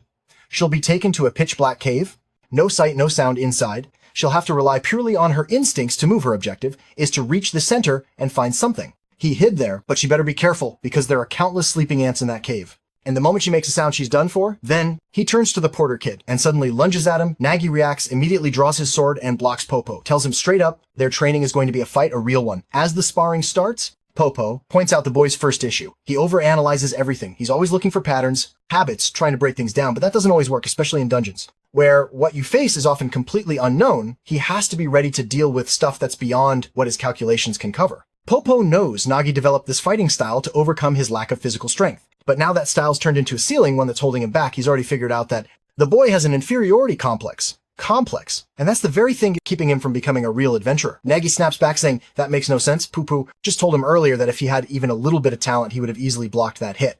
And since Poo-Poo knows so much about talent and aether, then he should understand how hard it is to live without one. Cooper admits that maybe he doesn't. He used to think the same way.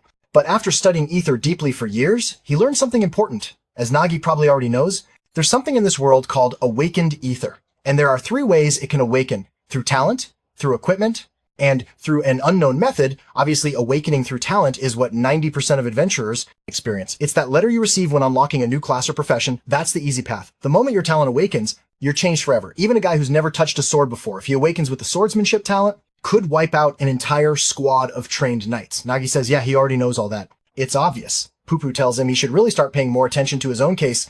The second type of awakening happens through special tools equipment that's rare, and most gear isn't strong enough for someone to become an adventurer just by using it Nagi nons, and says that's why relics are so highly valued. PU agrees, he's absolutely right, but there's something almost nobody knows. There's a big difference between a relic and an ether type item. Both have special abilities, but unlike relics, which have fixed powers, ether equipment actually grows with user. The gear itself is ether in physical form. You can feel it, it's tangible. Then he tells Nagi to wake up and realize he's already using an ether tech weapon that fishing rod turned blade. He carries that thing called disappointment. Yeah, that's one of them, a rod that can catch anything. Nagi, realizing what he just saw, says there's no way someone can be that strong without having some kind of talent. Poo-Poo tells him he's still thinking too small. When someone is born to wield a piece of equipment, they have to become one with it. Perfect harmony. Only then can they pull off things like this. Right? Then the tip of the fishing hook drops to the ground and starts burrowing into the dirt. What? The guy just used some kind of forbidden fishing technique to reel in a fish from underground? It's a creature with traits of the soil it was caught from, in this case the ant nest, and yeah, eating it would boost his strength even more. He opens his mouth wide, and for a second, you think he's going to take a bite, then boom, full-on gulp, just downs the thing whole. Nami just stands there stunned, having a full-on existential crisis as his understanding of the world unravels. In real time. All because of this drooling, long-nosed maniac in front of him. Now it makes sense why Agnesa Gorgeous, as she is, called this weirdo a pervert. And he even called Nagi sweetie. Yeah, that tracks. Now, next chapter starts with Miro. Miro's training, she's trying to get through the ant corridor, but no matter how many ants she knocks down, she can't clear a path forward. She realizes that at this pace, it's going to take her about 1,000,000 years to escape this place. Meanwhile, all Desher has managed to do is run from ants. He takes a fork and says to go right, but that's from his point of view. His golem goes left. Dead end. Boom. Explosion elsewhere. Lovely. Petra is crouched near a corner hiding from ants and trying to sense their presence. She realizes these ones seem way more alert than the others, probably because they're used to surviving in the dark. Problem is that's not her environment. So how is she supposed to deal with this? The one thing keeping her going is knowing that if it were Nagi, he wouldn't give up. He pulls something out of his backpack and figure it out. So she digs into her own pocket, pulls out a cheap little string, some beginner explorer item. But for her, it's all she's got. She focuses, throws the item forward, and the moment it hits the middle of the room, she expands her aura. She can feel it bounce off the ants, allowing her to navigate forward, glowing and graceful. She slits right through the swarm, completely unbothered. Meanwhile, back with Nagi, he's getting body slammed into the floor, calling this training is generous. This is a one-sided beatdown PU. PU casually says, yep, it's a lesson, but if the kid's not careful, it might turn into a funeral. Now he stands up again, only gets smacked across the sword, launched away, and boom, PU. PU is already behind him. Creepy guy leans in and whispers in his ear, flicks his forehead and says he left himself open. And wow, he actually says, beginners taste amazing, Lord help us all. Maggie tries to strike back, but the lunatic just dances around him, saying he's way too slow in a last-ditch move. Nagi calls for gluttony, pulls out a mushroom, and chucks it right at the freak. It bites, explodes, and nothing. Poo-Poo walks out of it completely fine. He laughs, saying it's funny how both of them use equipment, but the gap between them is still massive. So Nagi demands fine, then tell me the secret already. And Poo-Poo, he just shrugs and says, I have no idea, because everyone has different gear. Every piece of equipment evolves in its own way. His only job is to break Nagi's mindset, the one where he keeps telling himself he'll never get stronger, because the truth is Nagi's convinced himself he doesn't have any talent. But it's okay. Poo-Poo's been there too. He thought the same way for a long time, and that's exactly why he's here to help Nagi break that thinking. He's going to help him figure out what his body is really capable of after getting wrecked. Nagi just lays there laughing like an idiot. He finally gets it. Poo-Poo was right. He'd been lying to himself this whole time, convincing himself that someone like him could never become a real adventurer because he watched so many people, some who started with him, others who started way after reach the places he wanted to be, faster, and all he could do was sit back and watch as everyone pulled further ahead in the end. Everybody gave a like on this video. That helps Momoro make more juicy content for his viewers, activate the cheeky little bell, and I'm out.